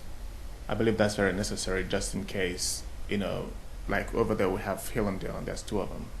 And Berkeley Hill has been represented by just me for a few years, and I know a few other neighborhoods here that are just one person. So if we're to vote on something, people that have the two people represented them definitely sways the vote. Because you have this set of people that are just being represented by one person, and then these are like, double the vote. So, but on the other hand, my vice here would like to, shed some light on something as well. Yeah, my name's Mark. Whoa. Yeah. No, he's actually approved on the. You should be sitting up here with us. Sorry. My only comment is, not my only comment, but Amy said something at the last meeting that the difference between the neighborhood association and all the other commissions is that we're voted on by our neighborhoods. We're different than other commissions. To make this political adds a different layer, or even opening the door to making it political. The mayor may not like somebody on this board. He may not appoint you because he doesn't like you or doesn't like your opinions. So therefore, we are different because we have a different layer of voting that represents us. So therefore, to make it an appointment or even compare it to another commission is you're comparing apples and oranges. Okay, so you can have an approval or have some sort of disciplinary if somebody acts up or isn't conducive to the group. You could have some disciplinary action, but to have it politicized by having the mayor appoint it, that's a whole different story. Because of the way the original group is being made up as. We're voted by whoever shows up at our meetings. So therefore, we have an obligation to our neighborhood, not the commission, not the council, not any of the administration. We have direct access to our neighborhood. We represent them. We don't represent anybody else. So that's where I'm thinking the line's getting a little blurred here as far as what we represent versus what everybody else is. So that's my only comment. Okay. Mark? Yes, Karen. Okay, number one, there is nothing political about this. Your neighborhood association can nominate your primary and secondary representative. Those names go to the mayor for appointment. The mayor is not going to knock on the door of the person next door to you and ask that individual if they want to be on the CIC. All you have to do is submit one name as a primary, one name as an alternate. it goes to the mayor for appointment. And Jesse, one of the first things we talked about going into all of this is everybody else's information in the charter is messed up right now. The library board does not require commission approval. Mayoral appointments are the last thing on the agenda, generally at the first meeting of the year. And they're just read. The mayor makes, you get a nice letter from the city recorder that says the mayor has appointed you, and they're on the agenda so that they are made public that those individuals have been appointed. The one problem I do have here on C, our neighborhood association bylaws vary. Some of them do allow business owners to participate, some of them do not. I do not think that our charter language should specify who is able to fill those positions.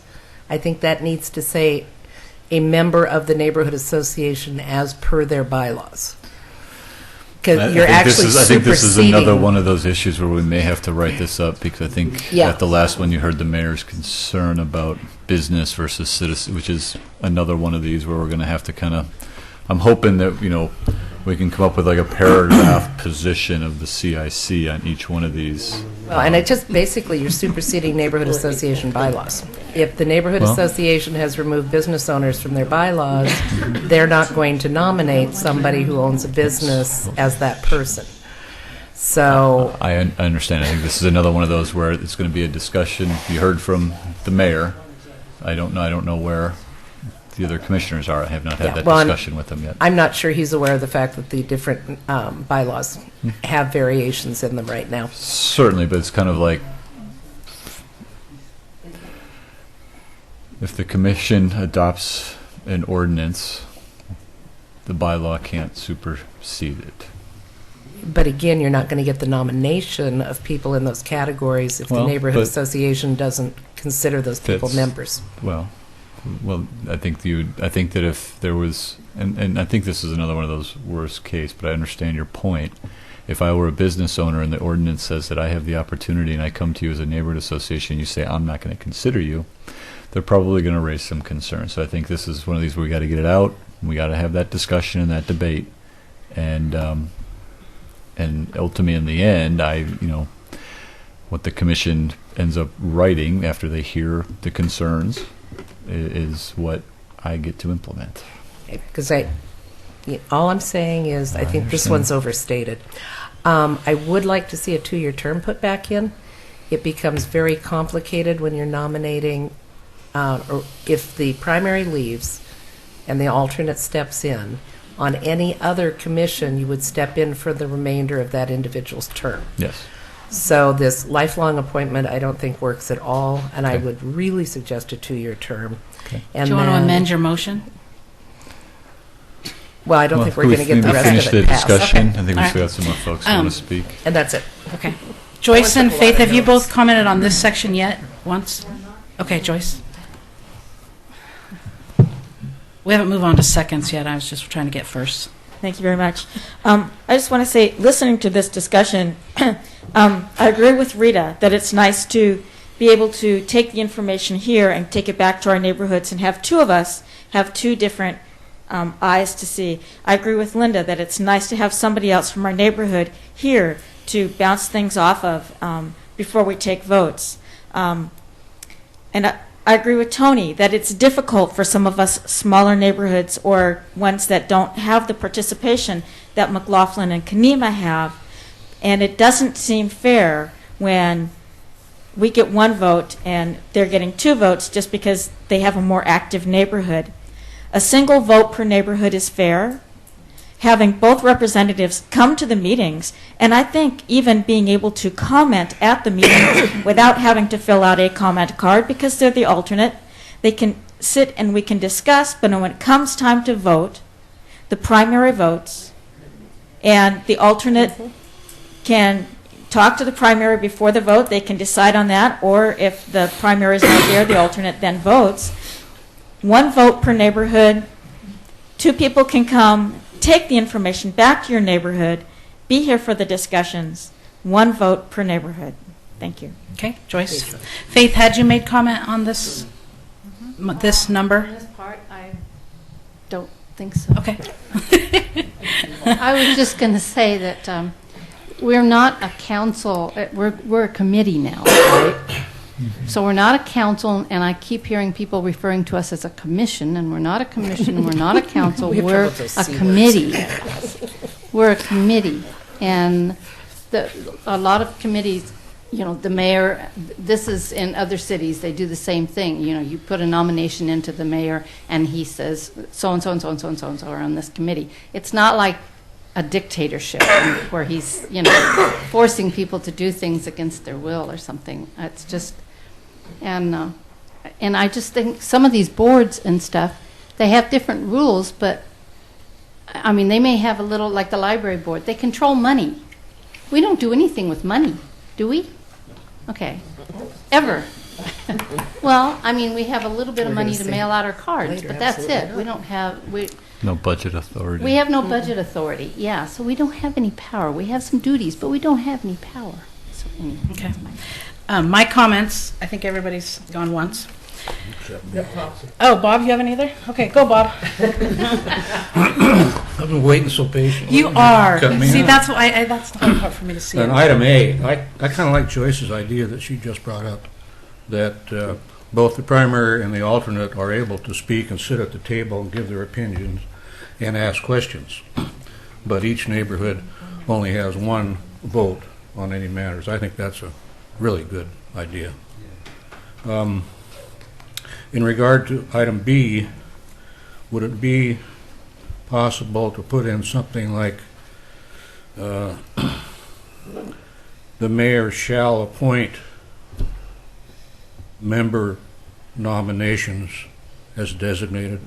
I don't know if that How would... about Jesse? Was Jesse's language close? You said the neighborhood association shall recommend an appointment, and the mayor shall. Shall provide an appointment, the mayor shall appoint that person. I didn't intentionally provide any specific language. Oh, okay. You had two shalls in there, is what I recall. But when I heard this, I guess I just wanted to clarify. In the second shall, it means he shall either appoint or not. It's not, if I provide you Laura, you have to take her. Because I think that's going to be a So that was my intent in my comment. Okay, Yeah. I'm not And if sure you I'm use able to the sell second that shall, one. it's a shall.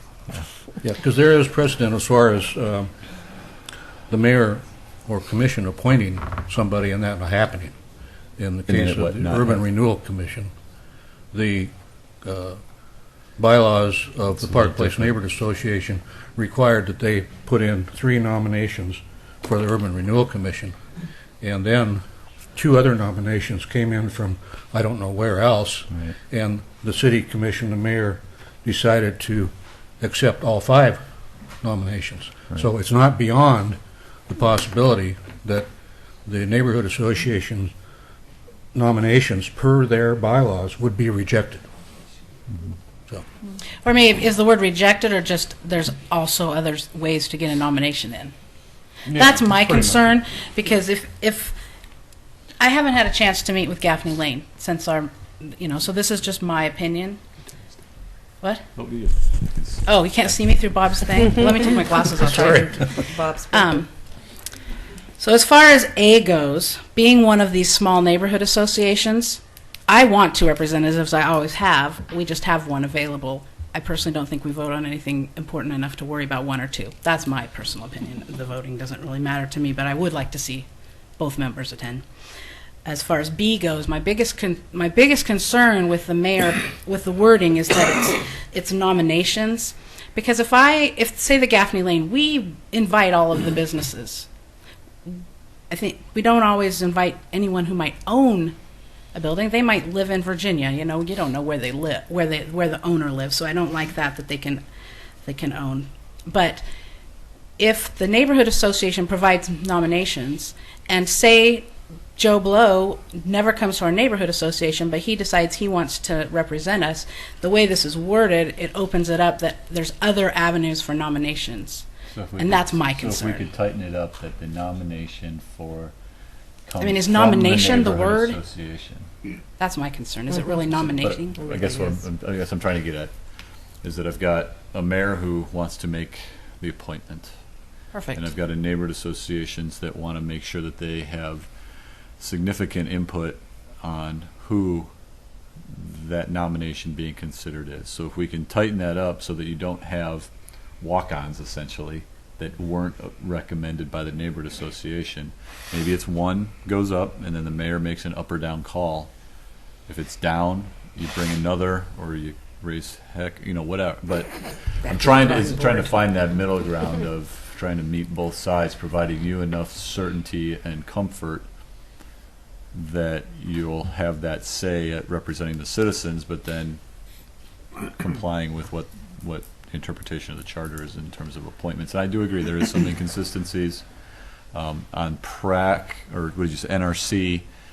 Even though it's not spelled out, that's the way we do run them, just similar to the Planning Commission, even though it's not specified. So, but I can look at budget, because I could have sworn the names of the Budget Committee just went up because we had a vacancy to the mayor as well. But I can look into that as well. But I think that the goal would be to move everybody more toward what the norm is, rather than the exceptions. And then I agree with Karen on the old C coming back, the appointing for 2 years. And then in the current C, I personally would like to see scratched the work in, own property, or own a business. Those are my comments. So we've all gone around once. If you're talking again, if you could make them concise, and I don't know what the order was. Mark, is that yours? We need you to grab the mic. Maybe we're getting hung up on the word appointment, maybe approval? It's fine. I mean, it serves the same purpose. We can call it whatever we like. In the end, it's an up or down vote by the mayor. So what happens, in the instance of a down vote? Mm-hmm.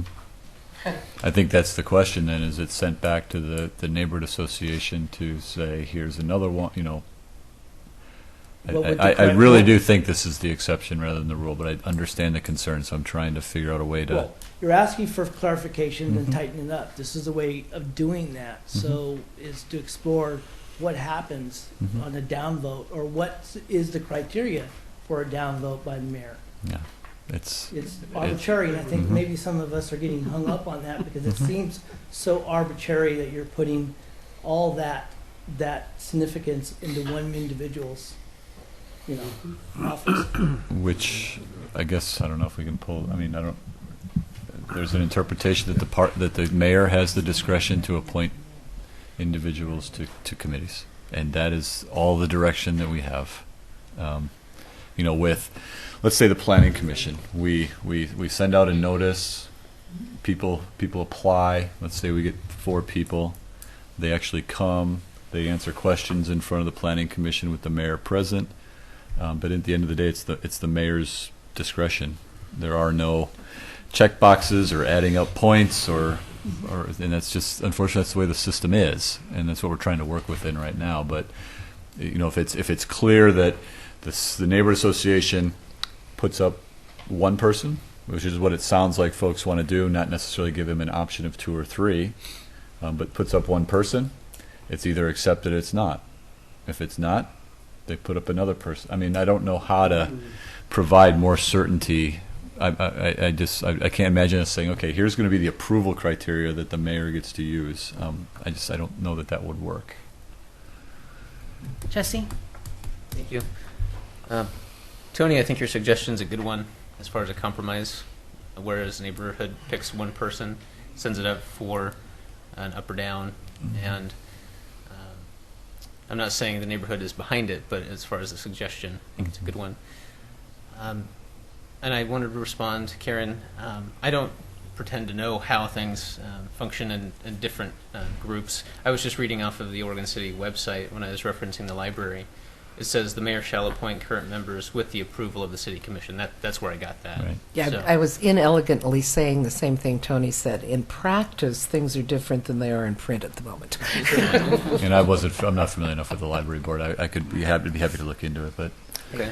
I got my hands full of other things. And this is probably more appropriately directed to the mayor, and I'll address it to him at the appropriate time. And other members, please correct me if I'm misquoting him, but when he was here last month, I distinctly remember him saying he would not reject a neighborhood nomination. And having been said, I don't understand why this is controversial. If we agree that the risk is low, and he says he's not going to do it, why not just make the change? There's no downside to doing so. And I just thought that should be commented on. Yes, I tend to agree with Jesse that the current mayor may not do that. But there was an example that I will cite that happened 10 years ago, 2005 to be exact. In our charter, it specifically spells out that those groups or commissions which are codified in the charter, the mayor and the mayor alone is responsible for appointing people to those commissions and boards. We had a mayor 10 years ago who was not fulfilling their duties. They were not appointing people to various commissions because they could not find people who would be in the same frame of thought as they were. They came to staff and asked staff to propose, and Tony is the staff member who proposed, that they reduce the number of people serving on the Planning Commission from 7 to 5 because they were not able to have sufficient members serving. I'm not saying that will happen with the current mayor, but if it happened in our city, it could happen once again, once we as a committee are codified. And so when we give that responsibility of determining whether or not someone will serve to represent a neighborhood, simply by not appointing, you negate any input from the neighborhood. And there you have a history of that having happened on not just the Planning Commission, but on a number of commissions in the past. Okay, I have a question. I just got to push back a tad. Yeah. There was a request to look into reducing the Planning Commission from 7 to 5 members under the previous community development director that was here, as well as myself. It was asked by the commission to look into that because we were having trouble getting folks to apply.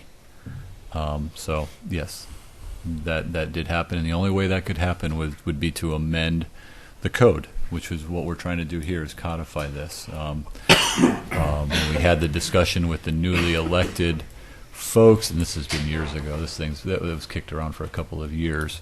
The direction to staff was, we're not interested in that. Leave it at 7 and do what you can to fill it. And so we did. We continue to get folks to apply, and there were folks put into place. But I think the point is, if we can provide clarity here on what the process is, it helps to address some of that ambiguity of what do you do when you've got a vacancy? Are you required to fill it? What efforts do you have to make to do it? But here, it would have a direct path.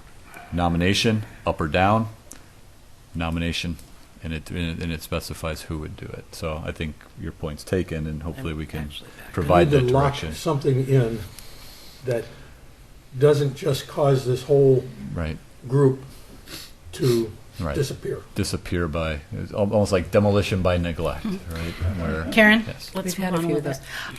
So this one's had sufficient conversation that I would be willing to withdraw my motion and let you come back with something next month. Okay. I guess from what I'm hearing, and I don't want to jump, obviously more people would like to speak here. I have no problem with 2 folks sitting at the table. I would prefer to have 1 vote. I think that folks should speak with 1 voice. If everybody wants to sit on the table, I don't have a problem with them being a part of the conversation, but I would prefer 1 vote for neighborhood association. I think you guys need to have a discussion about the 2 years. I think that the point of lifetime appointments is probably not appropriate, so we do need to put some time limits on that.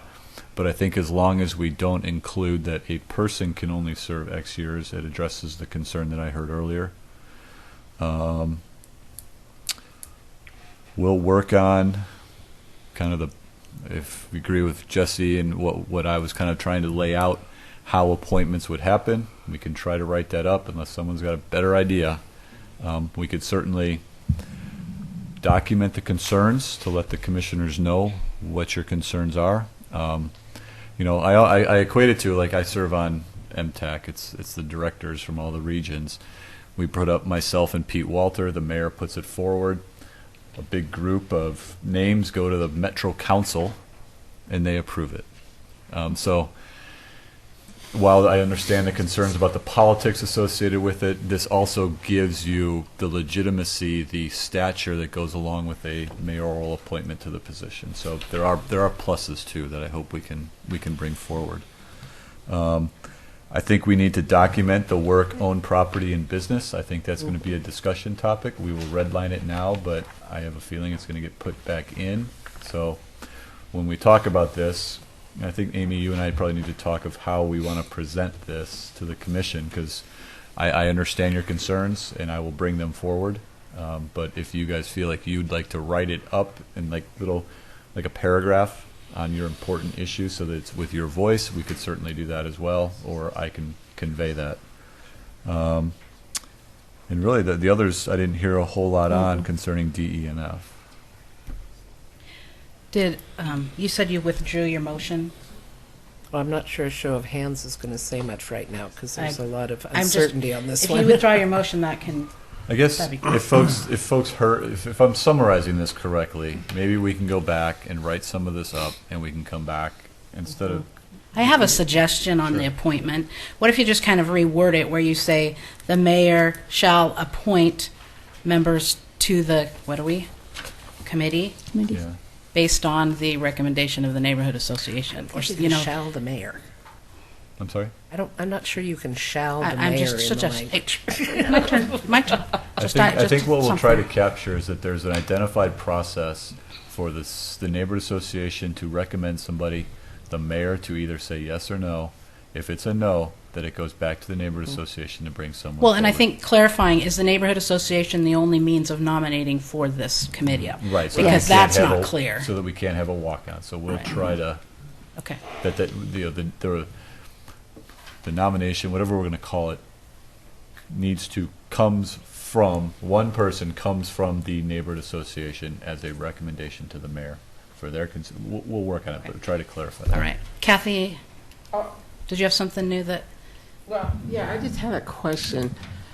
In what we've been doing, do we have where we still have to call if we're cannot make it? Because if we're an alternate, we're not there yet. So it's later on. Okay, I'm just. Thanks, sorry, Kathy. I'll get ahead. You're good. No worries. Faith? Yeah, just quickly, we're going through this with our church with a nominating committee, because we're getting a new minister. And this is what nominating committees do. We elected 8 people to go out and find us a minister. They waded through, they spent 400 hours in the last year and a half, each person there, putting in time going through dozens and dozens of applications from all over the country. They whittled it down to one. We get one choice. But the nominating committee, they're turning in their suggestion. It goes to our board. The board is recommending it to the congregation, and we're going to vote on it after meeting this person. So you have to trust the process. And the process, when you set up a nominating committee or when a neighborhood association nominates people, you don't turn them down. These are volunteers, for crying out loud. I mean, you know. So anyway, you just have to trust the process. Gary, did you have any? I was just going to comment about your suggestion of having that in writing, that process back around. That's good. I like that. Okay. So that motion was withdrawn, so we will just hold it. Table that, Return this to the section. All right, let's go to see if the next Moving one goes on. better. I move that 2.30.040, officers and staffing, be adopted as written. I seconded. Joyce, second. Comments? I think there was some concern about a 1 year. Everybody else is 1 year. I know, but I just wanted Sorry, to here. acknowledge that there was. Let me do that officially. Karen? All the other committees and commissions are 1 year. So it's like, the vice chair is not too upset about a 1 year term. I was only library board chair for 1 year. I think it's healthy for the organization to have turnover. Jesse? So personally, I don't have an issue with it. Speaking from the vote of the Neighborhood Association from a few months ago, my marching orders haven't changed. So regarding staffing, we'd still, as Neighborhood Association, like to see the position of neighborhood coordinator created, which would be dedicated to helping neighborhood involvement and citizen involvement and education and all that. I think that's my only comment on that section. Thank you. What letter was that, please? It's an addition. It's an addition. Yeah, it's simply not there. Yeah. So it'd be a recommendation for an addition. I guess I'm Kinda taking I'm what gonna let Katie you know, Durfee does and I'm not actually gonna. making it. I'll be happy to make a note. I'm not going to codify that. I really couldn't recommend that to my commission, but we got a budget hearing coming up. Those are really the places for decisions concerning staffing and budgeting should be. It was in the original information that was set up by the city, that there would be a person. It was a goal in the comprehensive plan. That's what Denise This is implementing McGriff said. ordinance. I hear you, Tony. I understand. I'm Yeah. a little leery of putting staffing decisions codified in your municipal code. Okay. Bob? Well, there is at least one other committee in the city that has 2-year terms. That's the Transportation Advisory Committee. I don't know about any others, but I've found that in my position as the TAC chair and the chair of the Park Place Neighborhood Association, that it usually takes a year for you to get your feet on the ground and learn how to run a meeting efficiently and properly. And then the second year, you're much more effective. So I still say, as I said at the last meeting, I would prefer 2-year terms for the officers of the CIC and also have the nominating and elections in 2 different months rather than have them in 1 month. Have the nominations 1 month and the following month have the elections so that the people would have an opportunity to give a little thought about how they want to vote. I know we all get a voter's pamphlet in the mail. We wouldn't have to do that, but at least we would be able to give it a little thought. Can I ask a question about that, Bob? You said that, like, the TAC, do they do different nomination months than voting months? Yes, they do. Mm-hmm. Okay. You had your turn on this one yet? I think Tom was up next. Tom? I got a clarification Yes, for what he just said. I speak to support what Bob has said for the reasons which he said, but also having served this committee on several nominating venues, I know how difficult it is, number one, to get participation on the part of a nominating committee. And it's tough enough every 2 years, let alone trying to do it every year. So, I think Bob's points are very valid, that any organization that I have served in, I'm feeling my way for 6 months. You start to awaken yourself and understand what you're doing about 7th month. And then you really don't become effective until you've been in place for a year. So, and that's people who are very qualified individuals who are very capable of running meetings. Karen? Just a procedural issue, and I don't care 1 year, 2 year, 5 year. Yeah, I do 5. One of the things with the other boards and commissions, usually you've got like a 4-year appointment. So going into January who's still going to be here. You know who's going to time out. You know who's eligible for reappointment, which sometimes maybe forces reappointment because you've elected them. If we go back to a 2-year term for CIC, then some of your members are not necessarily going to be returning. If you're nominating in December and coming back in January, none of those people you nominated might be there. So you're kind of left with nominating in January and electing in February if you divide out the two. You kind of watch the procedure go along with other committees and commissions like that. You've got to know who's going to be back in January. And as it stands now, the wording is nominate from the floor. I guess with our other committees, it's gone pretty smoothly, so I guess that's why we were moving this. I guess, does everyone agree? That's because you didn't have the rebels you got in the CIC. Some of us have Maybe if we take no, I'm just kidding. So does everyone agree with the concept that we should have some time limit, whether it be 1, 2, whatever we agree on? Okay, so I guess I don't have 2 years fine. I think, and if everyone would like nominate in one meeting followed up by a vote at another, we can just look at the calendar, think about how that would work so that we can address some of the overlap issues. So if everyone's agreement with that, we'll take another right at this. I don't have a whole lot of concern. But no here. term limits, right? Well, that was in there still, yeah. For officers, yeah. For officers. But this just says chair or vice chair. It Just doesn't say anything just about officers. secretary.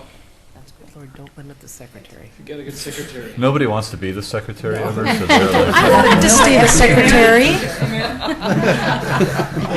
I was very happy as a secretary. Then look what you caused. Yeah, then it cost I that. did want to talk to the secretary about the fact that this is all recorded, so we could. Well, that's the next issue.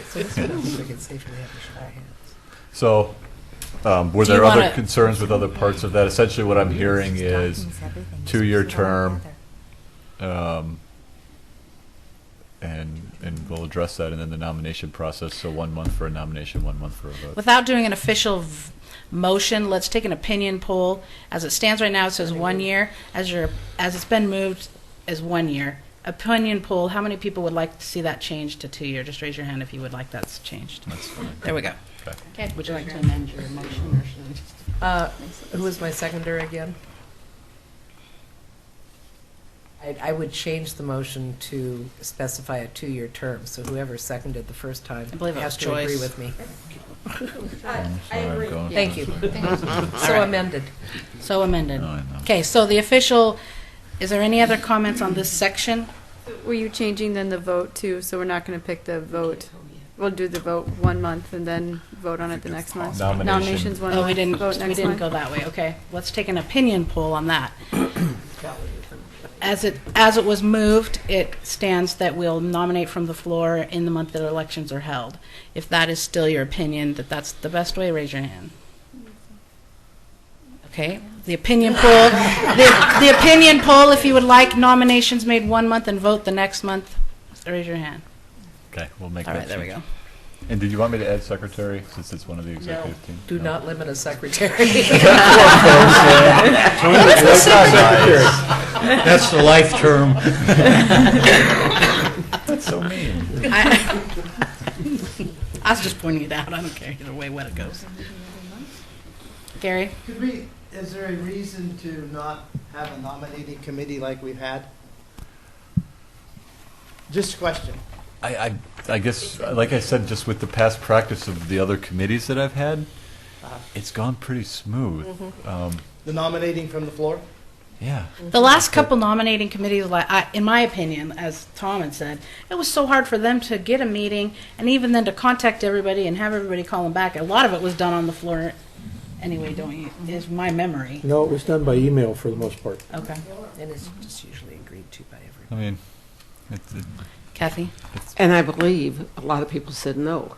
Yeah. So it's like, I mean, Tony knows. If they're going to say no, so let's well, just there's get on that great point of that public pressure when everyone's sitting here not wanting to volunteer, and then we just sit here until someone does. So. Okay, so the motion stands on the floor. Would you like to amend that to? I think we ought to have Tony do what he needs to do. Why don't we write it up and we can look at it and think Okay. about it. So I don't use the let's take a nominating motion. committee with Let's any get of my other advice right committees, here. and it seems to go okay, but Well, you we made can a have that motion, discussion it's next still time. open. We should The approve it. motion to approve 204. She was good. Hands on another section, just to give them an idea of how we We finish are this. So, still the rest of it. The whole thing. here. This thing To those two changes. Do you need any other direction on that? I think we've got it. Okay.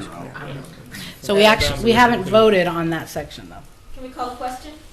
Yes. Can you restate your motion? 2-year term. 2-year term, and Tony will return to us with language on nomination and election. And then we're gonna remove work in, own property, and own a business. You're in the wrong Oh, section. I'm in the wrong section. I'm sorry. We moved on. So the only 2 changes are 2-year terms, and we are deferring to you to come up with language on nomination and elections. Correct. Does the second agree? I agree. Thank you. All right, all in favor, raise your hand.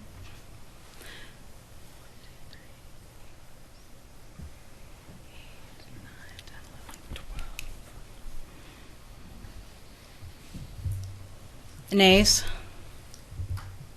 Abstain? Okay.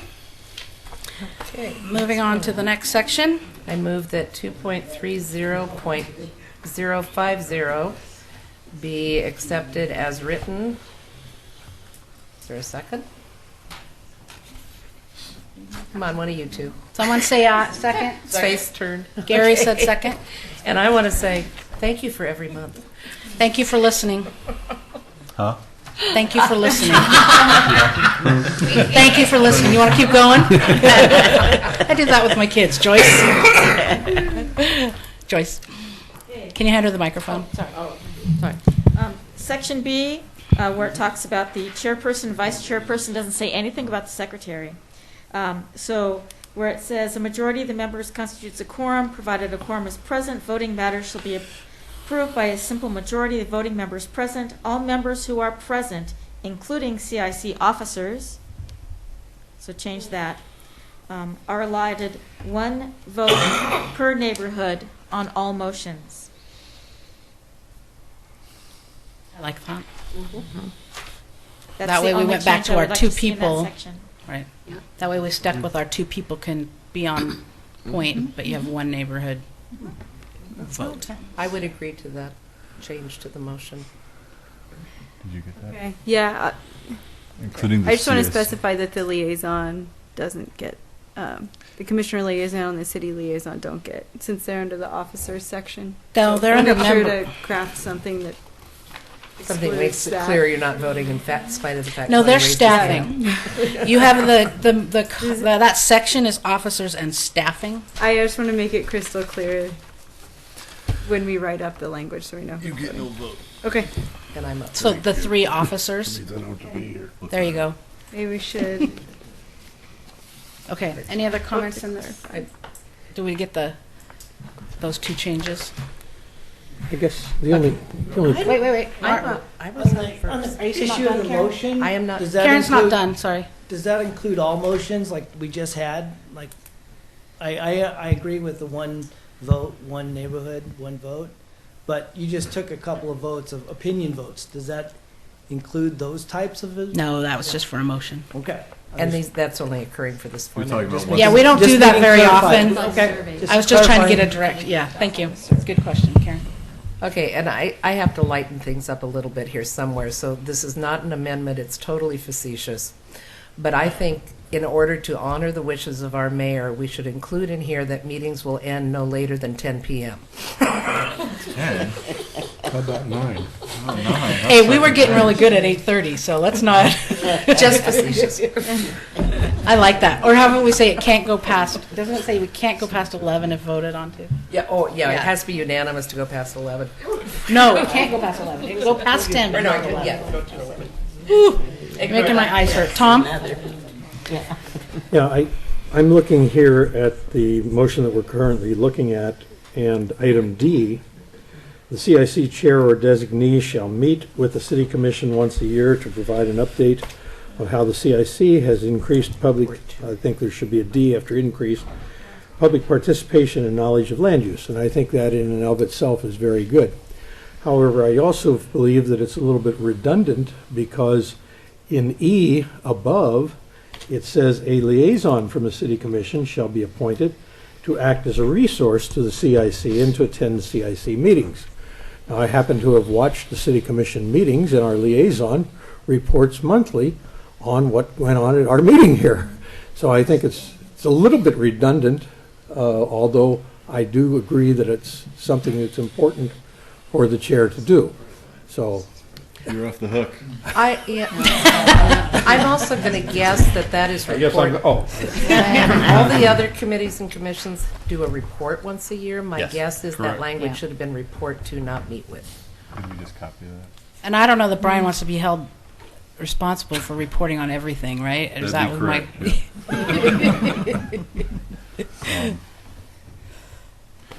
No, I think it's good, because I think I said that at the last meeting, that we've had, well, at least not since I've been commissioner, but I've sat in on commission meetings where the chairs of Park and Rec, and I think TAC, and other groups have come in and gave an annual report and stuff, and I thought it was pretty interesting about, especially about all the accomplishments they did over the past year and what their agenda is going to be and stuff. So that's really good that the chair or somebody comes in and does that. That really gives the commission a pretty good understanding of what you're doing. So. And I think, Commissioner? I guess back to your question, is that it is a report, but it's not, they don't turn in a staff report. Essentially, they come and they talk about the accomplishments of the last year that they've had. So I agree, Tom, that there will be some things that Brian brings forward during the commission update at the end, but having it at the end of the year with one concise report reminding folks of what we accomplished in February or March, or that we may have can't missed.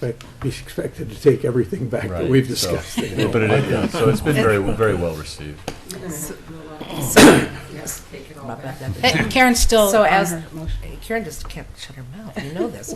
As the mover, I would say that the motion now reads that D is amended to the CIC chair or designee shall report to the city commission. Instead of And meet otherwise with. as written. Once a year. Okay. Thank you. I want to make our annual report right now.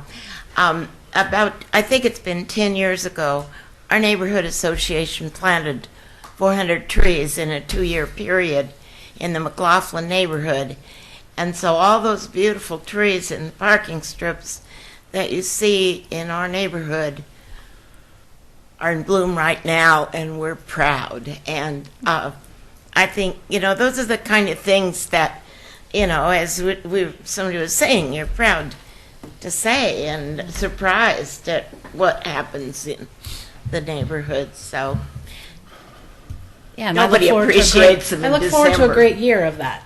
Mhm. I said I look forward to a great year of the CIC doing things Yeah. that we can be proud of. Jesse? Just Oh, wait. Sorry, Bob was first. I remembered that. I'd like to, on that item D, have it worded, designee shall report to the city commission, and once a year to provide a summary of the CIC accomplishments. Functions, not necessarily.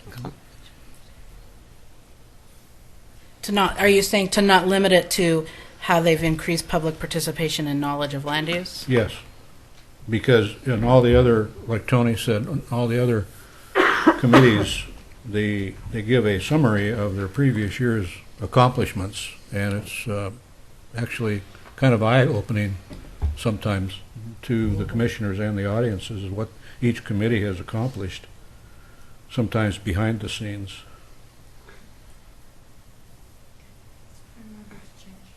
Motioner, how do you feel about that? I'm fine. I would change the motion to reflect that in clearer language. Seconder, give me 3 seconds. Now, Jesse. Just one housekeeping thing on subsection C. My same pet peeve as before. I pointed out in a different area, but biannually has 2 different definitions. Still don't know what it means. Is it twice a year or once every 2 years? City commissions every 2 years. Twice a year.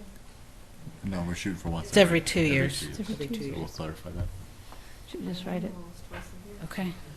Mark. Say that about Okay, wait, we need the microphone. Quick question, are we dropping land use, thank you, are we dropping the land use in the knowledge of land use D and D?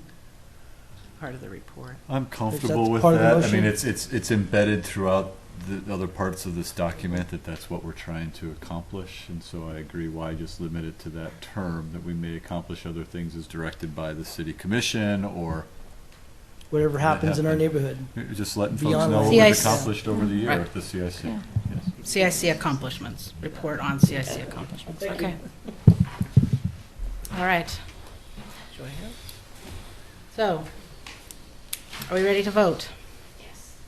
All in favor of 2.30.050 with the changes to clarify every 2 years and to clarify report to the city commission once a year to provide a summary of the CIC accomplishments. All in favor, raise your hand.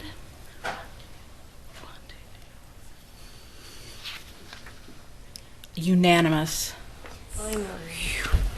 We're in a See if we can keep this going. We must be tired. Mine's getting tired. We're just Okay. getting started. I move that we adopt 2.30.060 as written. Seconded. Thank you, Jesse. And thank you for adding in neighborhood associations to C. I'm not going to say listening. Any other discussion? Has everyone had a chance to review this section? All right. Wait, I've got a minor comment. Excuse me, could you state your name? We haven't heard from you. Brian Boyce. I'm under the weather, so. Oh, I'm sorry, Brian. That a reason for forming the ad hoc grievance committee should be stated. The way it reads now, we are asked to form one, but we don't need to form one until there's a reason. Because we don't have grievances all the time. You know, in the case of, you know, if a grievance is brought forth, then form a committee. I would say something like in the event. It actually does the. Yeah, in the event of. In the event of a grievance. You could just put in after the formed as needed. Yeah. I was trying to see what it said in our current bylaws. As needed. Yeah, 'cause I just don't want to see something that says that we will form something that we don't need until we need it. Especially when it says ad hoc. Right. Well, what would it, if you just kind of rearranged some of the language that's down in C and put it up above, or You could just insert as needed after the word formed. Yeah, that'd work. Yeah, when needed, perhaps. I would agree to that change. Who got the second? Oh, Jesse. Jesse, would you agree to that change? Well, actually, I think the words ad hoc imply all the as needed. That's what ad hoc means. So I have a tough time seconding. All right, we'll go back to leave it alone. It's a temporary, it's grievances, Yeah. and it's a temporary committee to deal with grievances. I think it's kind of. It's not a standing committee, it's an ad hoc committee. okay? Any other? I do have one question. Bob? Would the alternate member be allowed to take part in an ad hoc committee, whatever that committee may be for? I think as it stands, my opinion is as it stands now, members would include the alternate and the primary, because we're saying that's a member, and we need to make sure, I guess, when we've clarified that, that was the consensus. It's just when it comes to the vote, there's one per neighborhood, Correct. Yeah. which would be the primary. I like that, Amy. And trying to get 5 people not involved in it could become difficult without those extra Yeah. bodies. So under B, the grievance committee will consist of 5 members, either primary or alternate, chosen by the CIC chair through random lottery. Yeah. Does that accomplish that? Yeah. Perfect. Yes. All right. Any other discussion? Mark? I'm going to go back and support Brian, and the ad hoc, yes, it's implied, but Brian was saying the reasons behind forming the ad hoc committee. Am I correct, Brian? Yeah, but That it's you know, not- what's going to bring about forming What's the gonna ad hoc trigger it? committee? Yeah. Reasons. It doesn't define it at all. So Right. you know, it's Oh, and obvious that in you a could way, say but upon a submission of a grievance Yeah. or. yeah.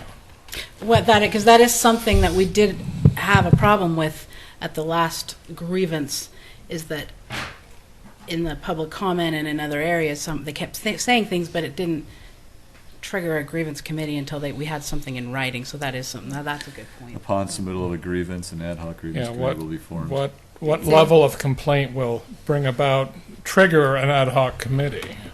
In other words, a written submittal. A written grievance. Yeah. Agreed. Okay. Any other For comments? Barbara's sake, that's a yes and a head nod.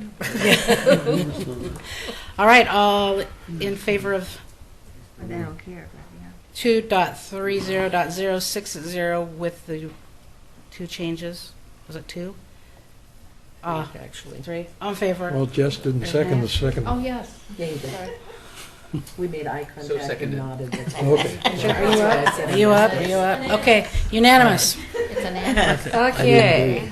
I don't think I said. I move that we accept 2.30.070 as written. I'll second. No discussion? Any discussion? Wait, give the evil eye, Karen. You do that, sir. Faith! No, let's vote. Yeah. Call the question. All right, all in favor of adopting, recommending this 2.30.070. Yes. All in favor? Jen? Mark, is that I'm sorry, I didn't know if you were voting. Done. Unanimous. All right, I move that we accept 2.30.080 as written. Second. Oh, Tom. Oh, no. Actually, I had a question too. I think each CIC member should have the authority to make expenditures up to the level of Tony's salary.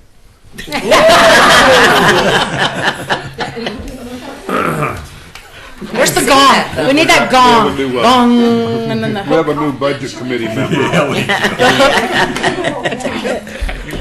I don't believe I'm going to choose to accept that change. Come on. It'd be fun.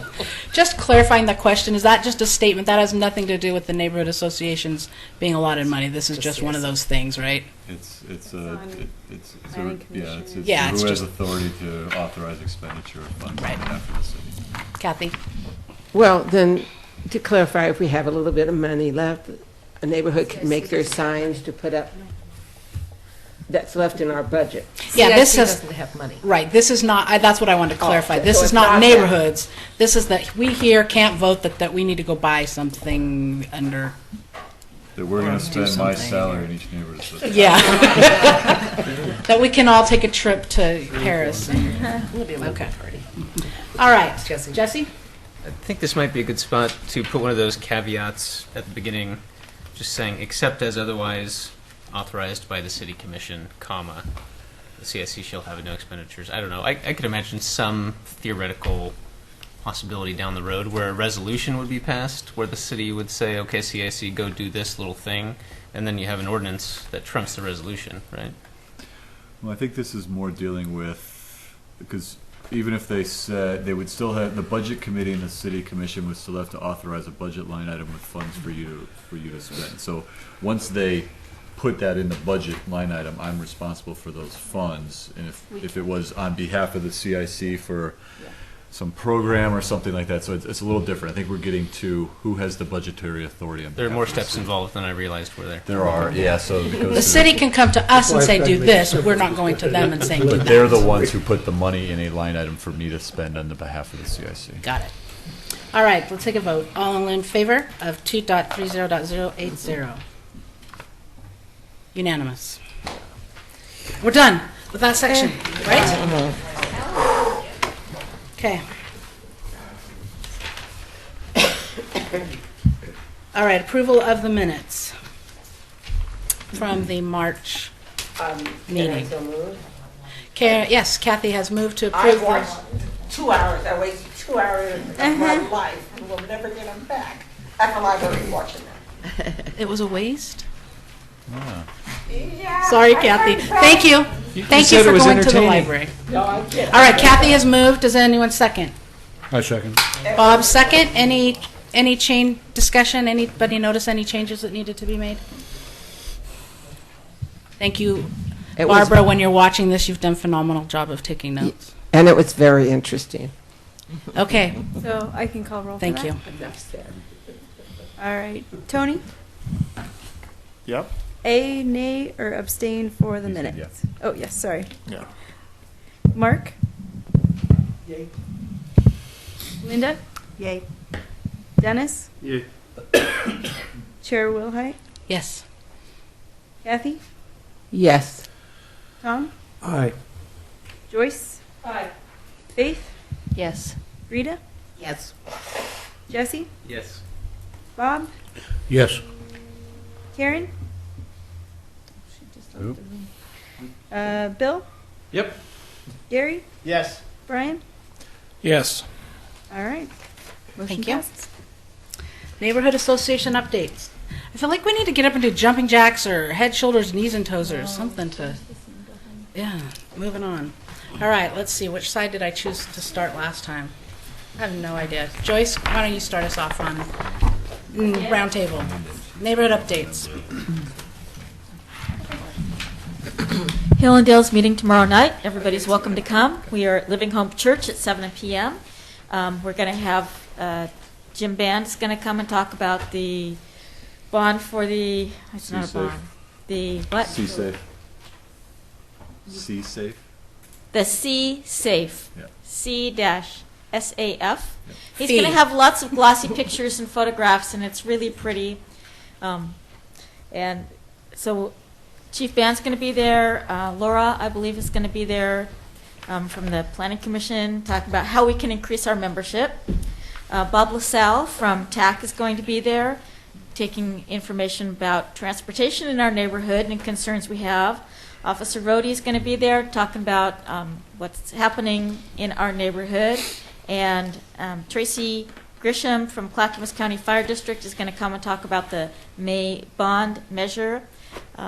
So please come and join us. But I hope actually that a lot of these people have already been at your neighborhoods, not our Officer Rohde. You get your own officer. And that you're getting these updates monthly. It seems like there was one other thing going on with our neighborhood. Newell Creek Canyon, Metro just purchased some property that borders between Barkley Hills and Hillendale neighborhood. So you'll get more information about that new property. And don't forget to go on to the city's website and vote for your favorite movie in the park for the movies in the park that are coming up in August. That's also in the Hillendale neighborhood. Thank you. Faith. My report is ditto. She just read it off my sheet. Beautiful. Kathy. I don't have any report. Last month, I enjoyed missing. I had a 50th anniversary, and by God, I'm going to the Cannery Pier again. Congratulations. Best place to go. Commissioner, did you have anything you wanted to share? No, we're good, thank you. All right, Bob. Nothing much going on in Park Place. We have a general meeting next month, and regarding the TAC, I'm continuing to go to the different neighborhoods to try to get your ideas about problems with traffic and safety. And what I'm doing is I bring up several copies of the map of your neighborhood. I pass it around to the members so that they can jot down what their concerns on, because I certainly won't be able to remember all the statements that are made. So just fair warning, that's how I'm doing it. Thank you. Great. Gaffney Lane will be meeting for our quarterly meeting on Thursday, April 23rd at 7 p.m. at the Garden Meadows Courtyard.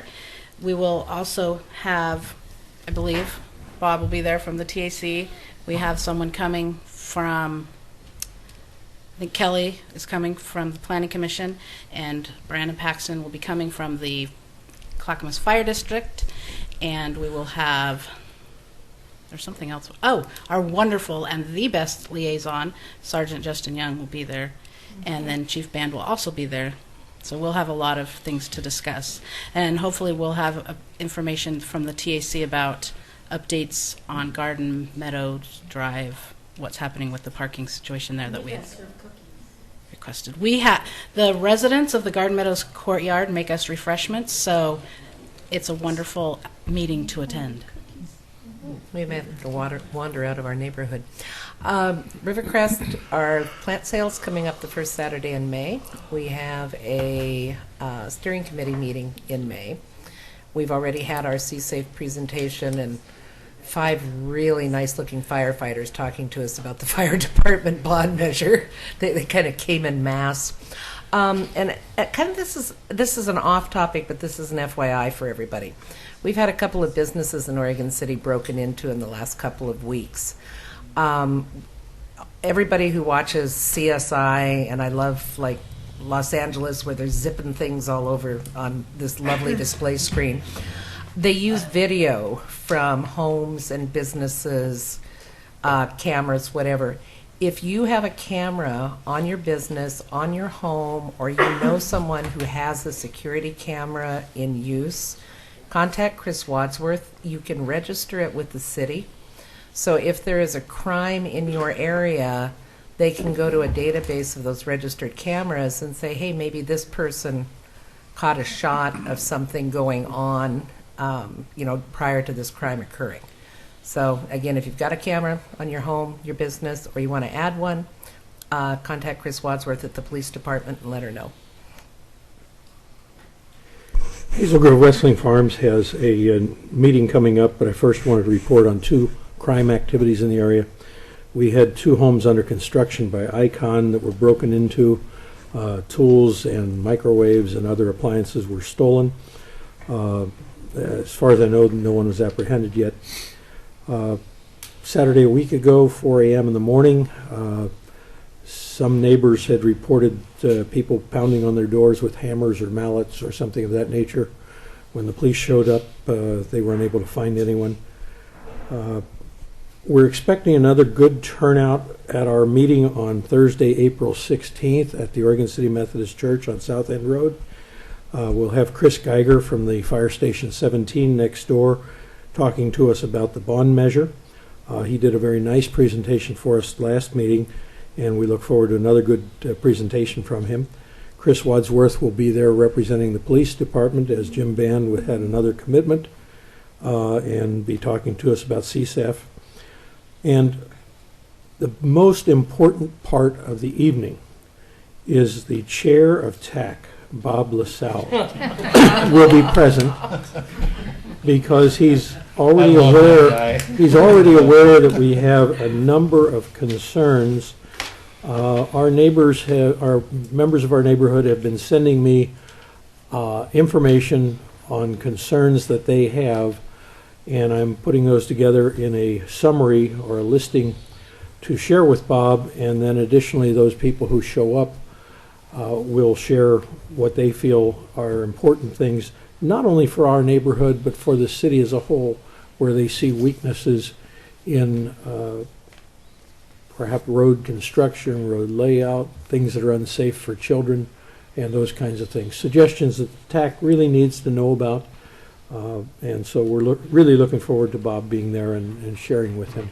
And I appreciate you bringing the maps. I intend to bring our large map so that we can identify specific roads, and then you can keep a copy of your map and jot on there yourself for your own personal notes. So thank you for offering to I'd come. like to just interject real quickly here that because I'm coming to the meetings and I'm listening to the concerns, please don't think that I can solve all the problems. I've already told them that you're St. That would be Robert. not possible.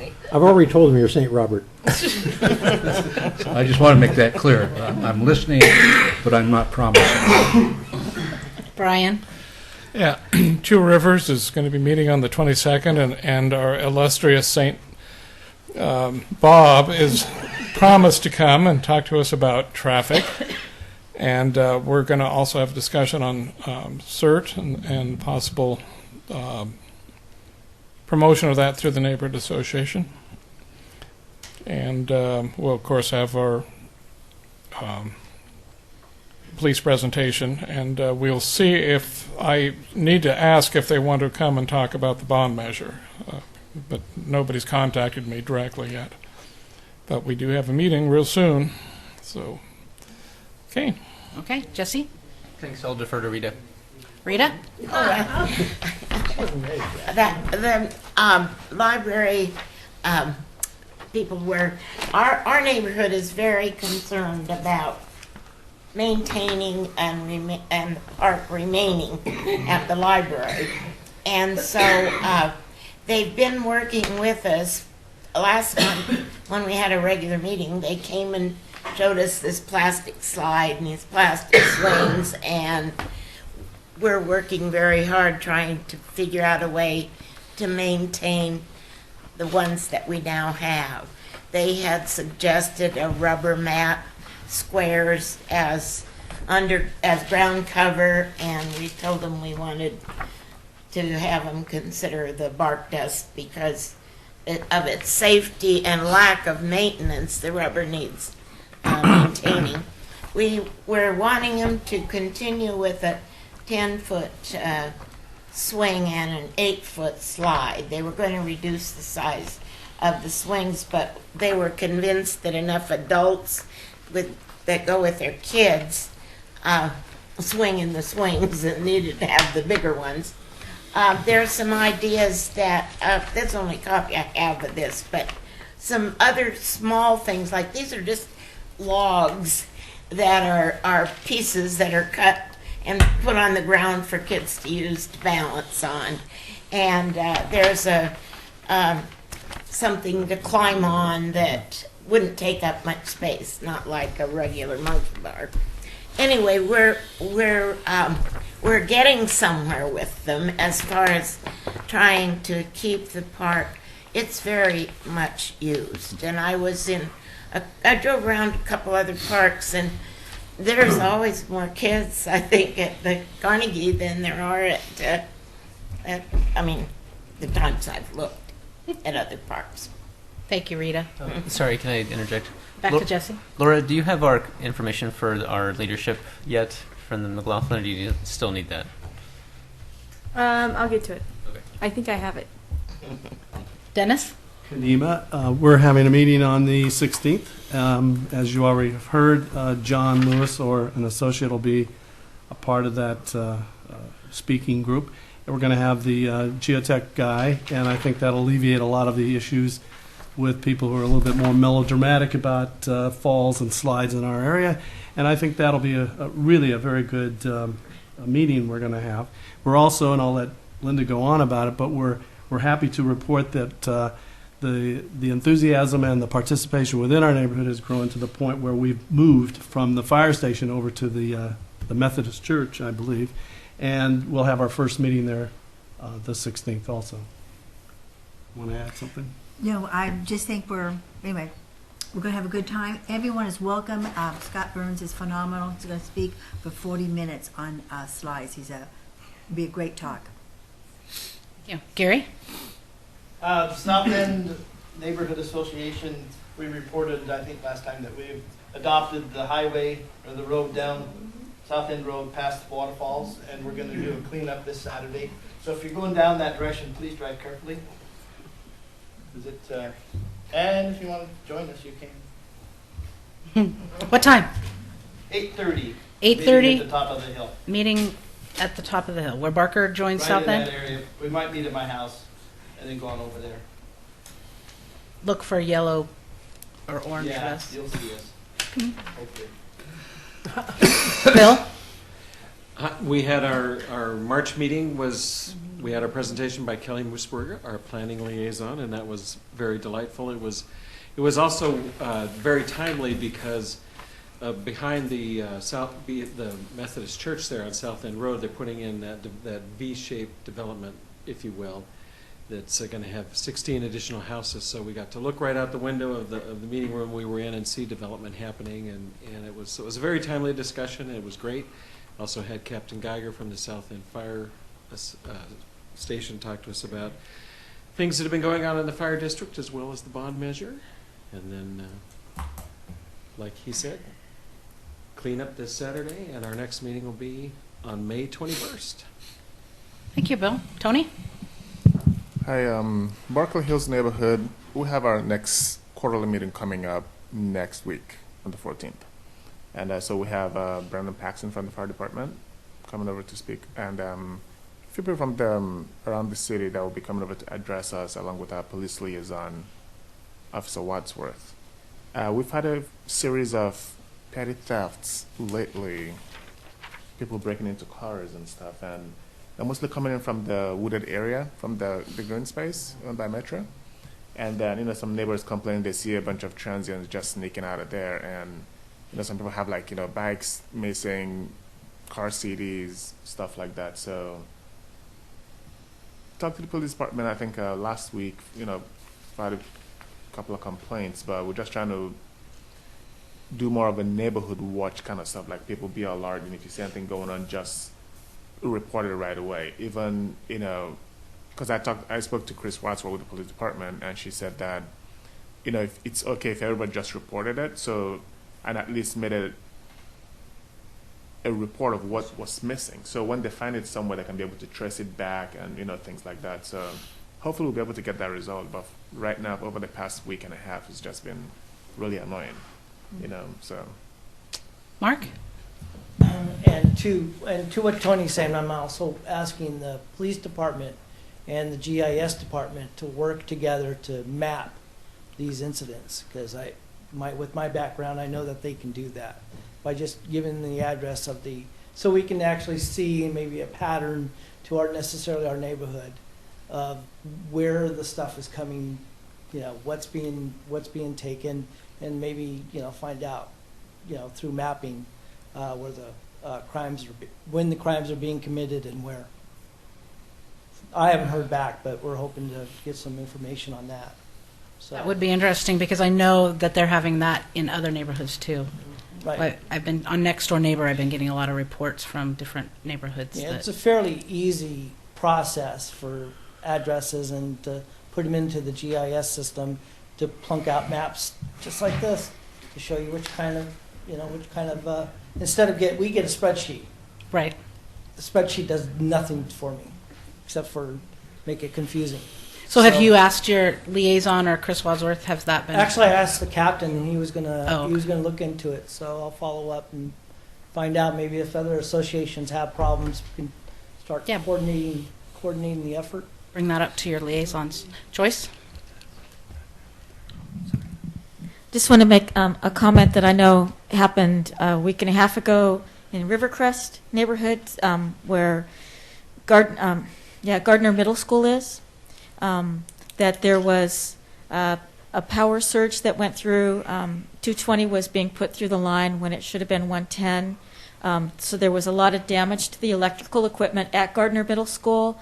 And I don't know if it was just the school, but if there have been people in your neighborhood that had an electrical surge that went through that fried their toasters and their microwaves and their televisions and things, they should contact PGE, because PGE is picking up the bill for their mistake. So just put your ear out there if anybody's been complaining. I haven't heard anything, but interesting. That's a great information. Didn't hit me, thank you. Tom? To tag on what Joyce said, most appliances that are of recent vintage have circuit boards in them, and a surge that goes through your house electrical system can fry those in an instant. I would suggest to people that they look into getting a whole house surge protector. They're very inexpensive compared to blowing out 4 or 5 circuit boards. They pay for themselves with one surge. The school was pretty well protected, and all the computer carts were plugged into surge protectors, but the surge protectors themselves all melted into the carts. Yeah, a typical corded surge protector won't cover it. You got to have it at the entry. It was more than just a regular surge. So just, if there are people in your neighborhood that you hear having troubles, just let them know. Don't feed the wrong flavor. All right. City business. All right, thank you. So I want to follow up with a couple of outstanding businesses from our last meeting. We've rescheduled the Heritage presentation that will be in our May meeting. That was the one that Daphne, Commissioner West, was going to provide. Also, there are some comments about not being able to provide information to the city from our website when we were asking for the Neighborhood Association information. We tried to replicate the problem a few different times, looked into it, and we couldn't replicate the problem. So we think it's fixed then. So if anyone has any problems sending us information, let us know. We'll try and fix it. We did a couple of tests to try and figure out if there was a problem when you sent us information through our website, and we couldn't find a problem. So if you do find one, let us know. There's been so your representatives are myself and Katie Durfee. So since there's two of us, we're still trying to figure out our roles in this. So we have figured out that for any issues regarding agenda or any concerns you have about CIC, please contact me. If you have any questions about posting your postcard or what your budget is, then you can talk to Katie. So postcard and budget, talk to Katie. Everything else, talk to me. You can always talk to me first, and if you need to talk to Katie, I can direct you to her as well. We did today go through and updated all your websites for your neighborhood associations on the city homepage. So they're all in a similar type format. I want to make sure that all our information is correct, and then we can go into posting that little pamphlet that shows when all your neighborhood association meetings are on one page for you guys to hand out. So you'll notice it lists chairs, vice chairs, treasurers, and email addresses. There's no phone numbers on there. Please let me know if you want me to put your phone number on there. There's also your planning division contact, so if someone's having problems or emailing neighborhood associations, they can always contact us, and then we can try and help them as well. All your meeting dates are on there and your locations, so it should be easy for people to attend your meetings. Again, let me know if there are any problems with this by Friday. Laura, to clarify, if someone is going to be absent from a CIC meeting, do they contact you or do they contact Katie? Contact me. So anything CIC would go to Laura? Yeah. Okay. There's a couple of flyers that we have here, and there were some in the back as well. We have Earth Day flyer on April 18th. There are 5 locations around the city that we'll be working on cleaning up. Contact our code enforcement department, or I can put this flyer in the back if you want to get more information on that. We also have Arbor Day coming up on April 13th. There's going to be an event at Eastham from 1 to 3:30 p.m. We have lots of volunteers, but we're always looking for more. So we've got a good turnout for that. Also, we were emailed another flyer about marijuana in our youth, which is going to be a talk at the high school Thursday, April 9th from 6 to 8 p.m. You can also find that online. I'll put that in the back as well. Let's see. The library had an update that you'll see the big blue signs outside the library, so they're moving forward with land use application review. They're still meeting with the McLaughlin Neighborhood Association, and they think they're still on track to start to break the ground in the late summer. There's a shred event at the Oregon City Police Department police parking lot on Saturday, April 25th from 9 to 12. You can talk to Chris Wadsworth or find it online for more additional information there as well. Thank you very much for providing us the information for each of your neighborhood associations. We really appreciate getting all of the updated information. You guys provided it to us quickly, and we really appreciate it. That's it. Well, first off, thank you very much for the thoughtful conversation tonight with the code. I think hopefully you found it as productive as I did. I think we made a lot of progress. So once again, just thank you for reading it, considering it, and bringing such great comments forward.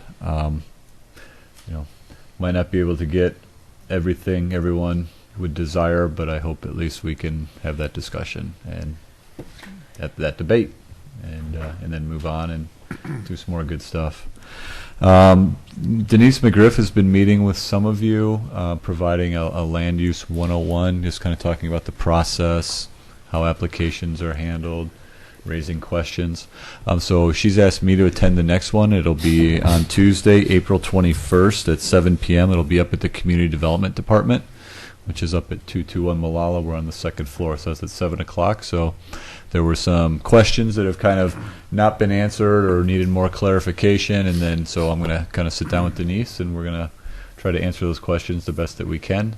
And so everyone's welcome to attend that. If you are going to attend, if you just shoot me an email, that'd be great. So we have an idea of how many to expect. The Willamette Falls Legacy Project continues to move forward.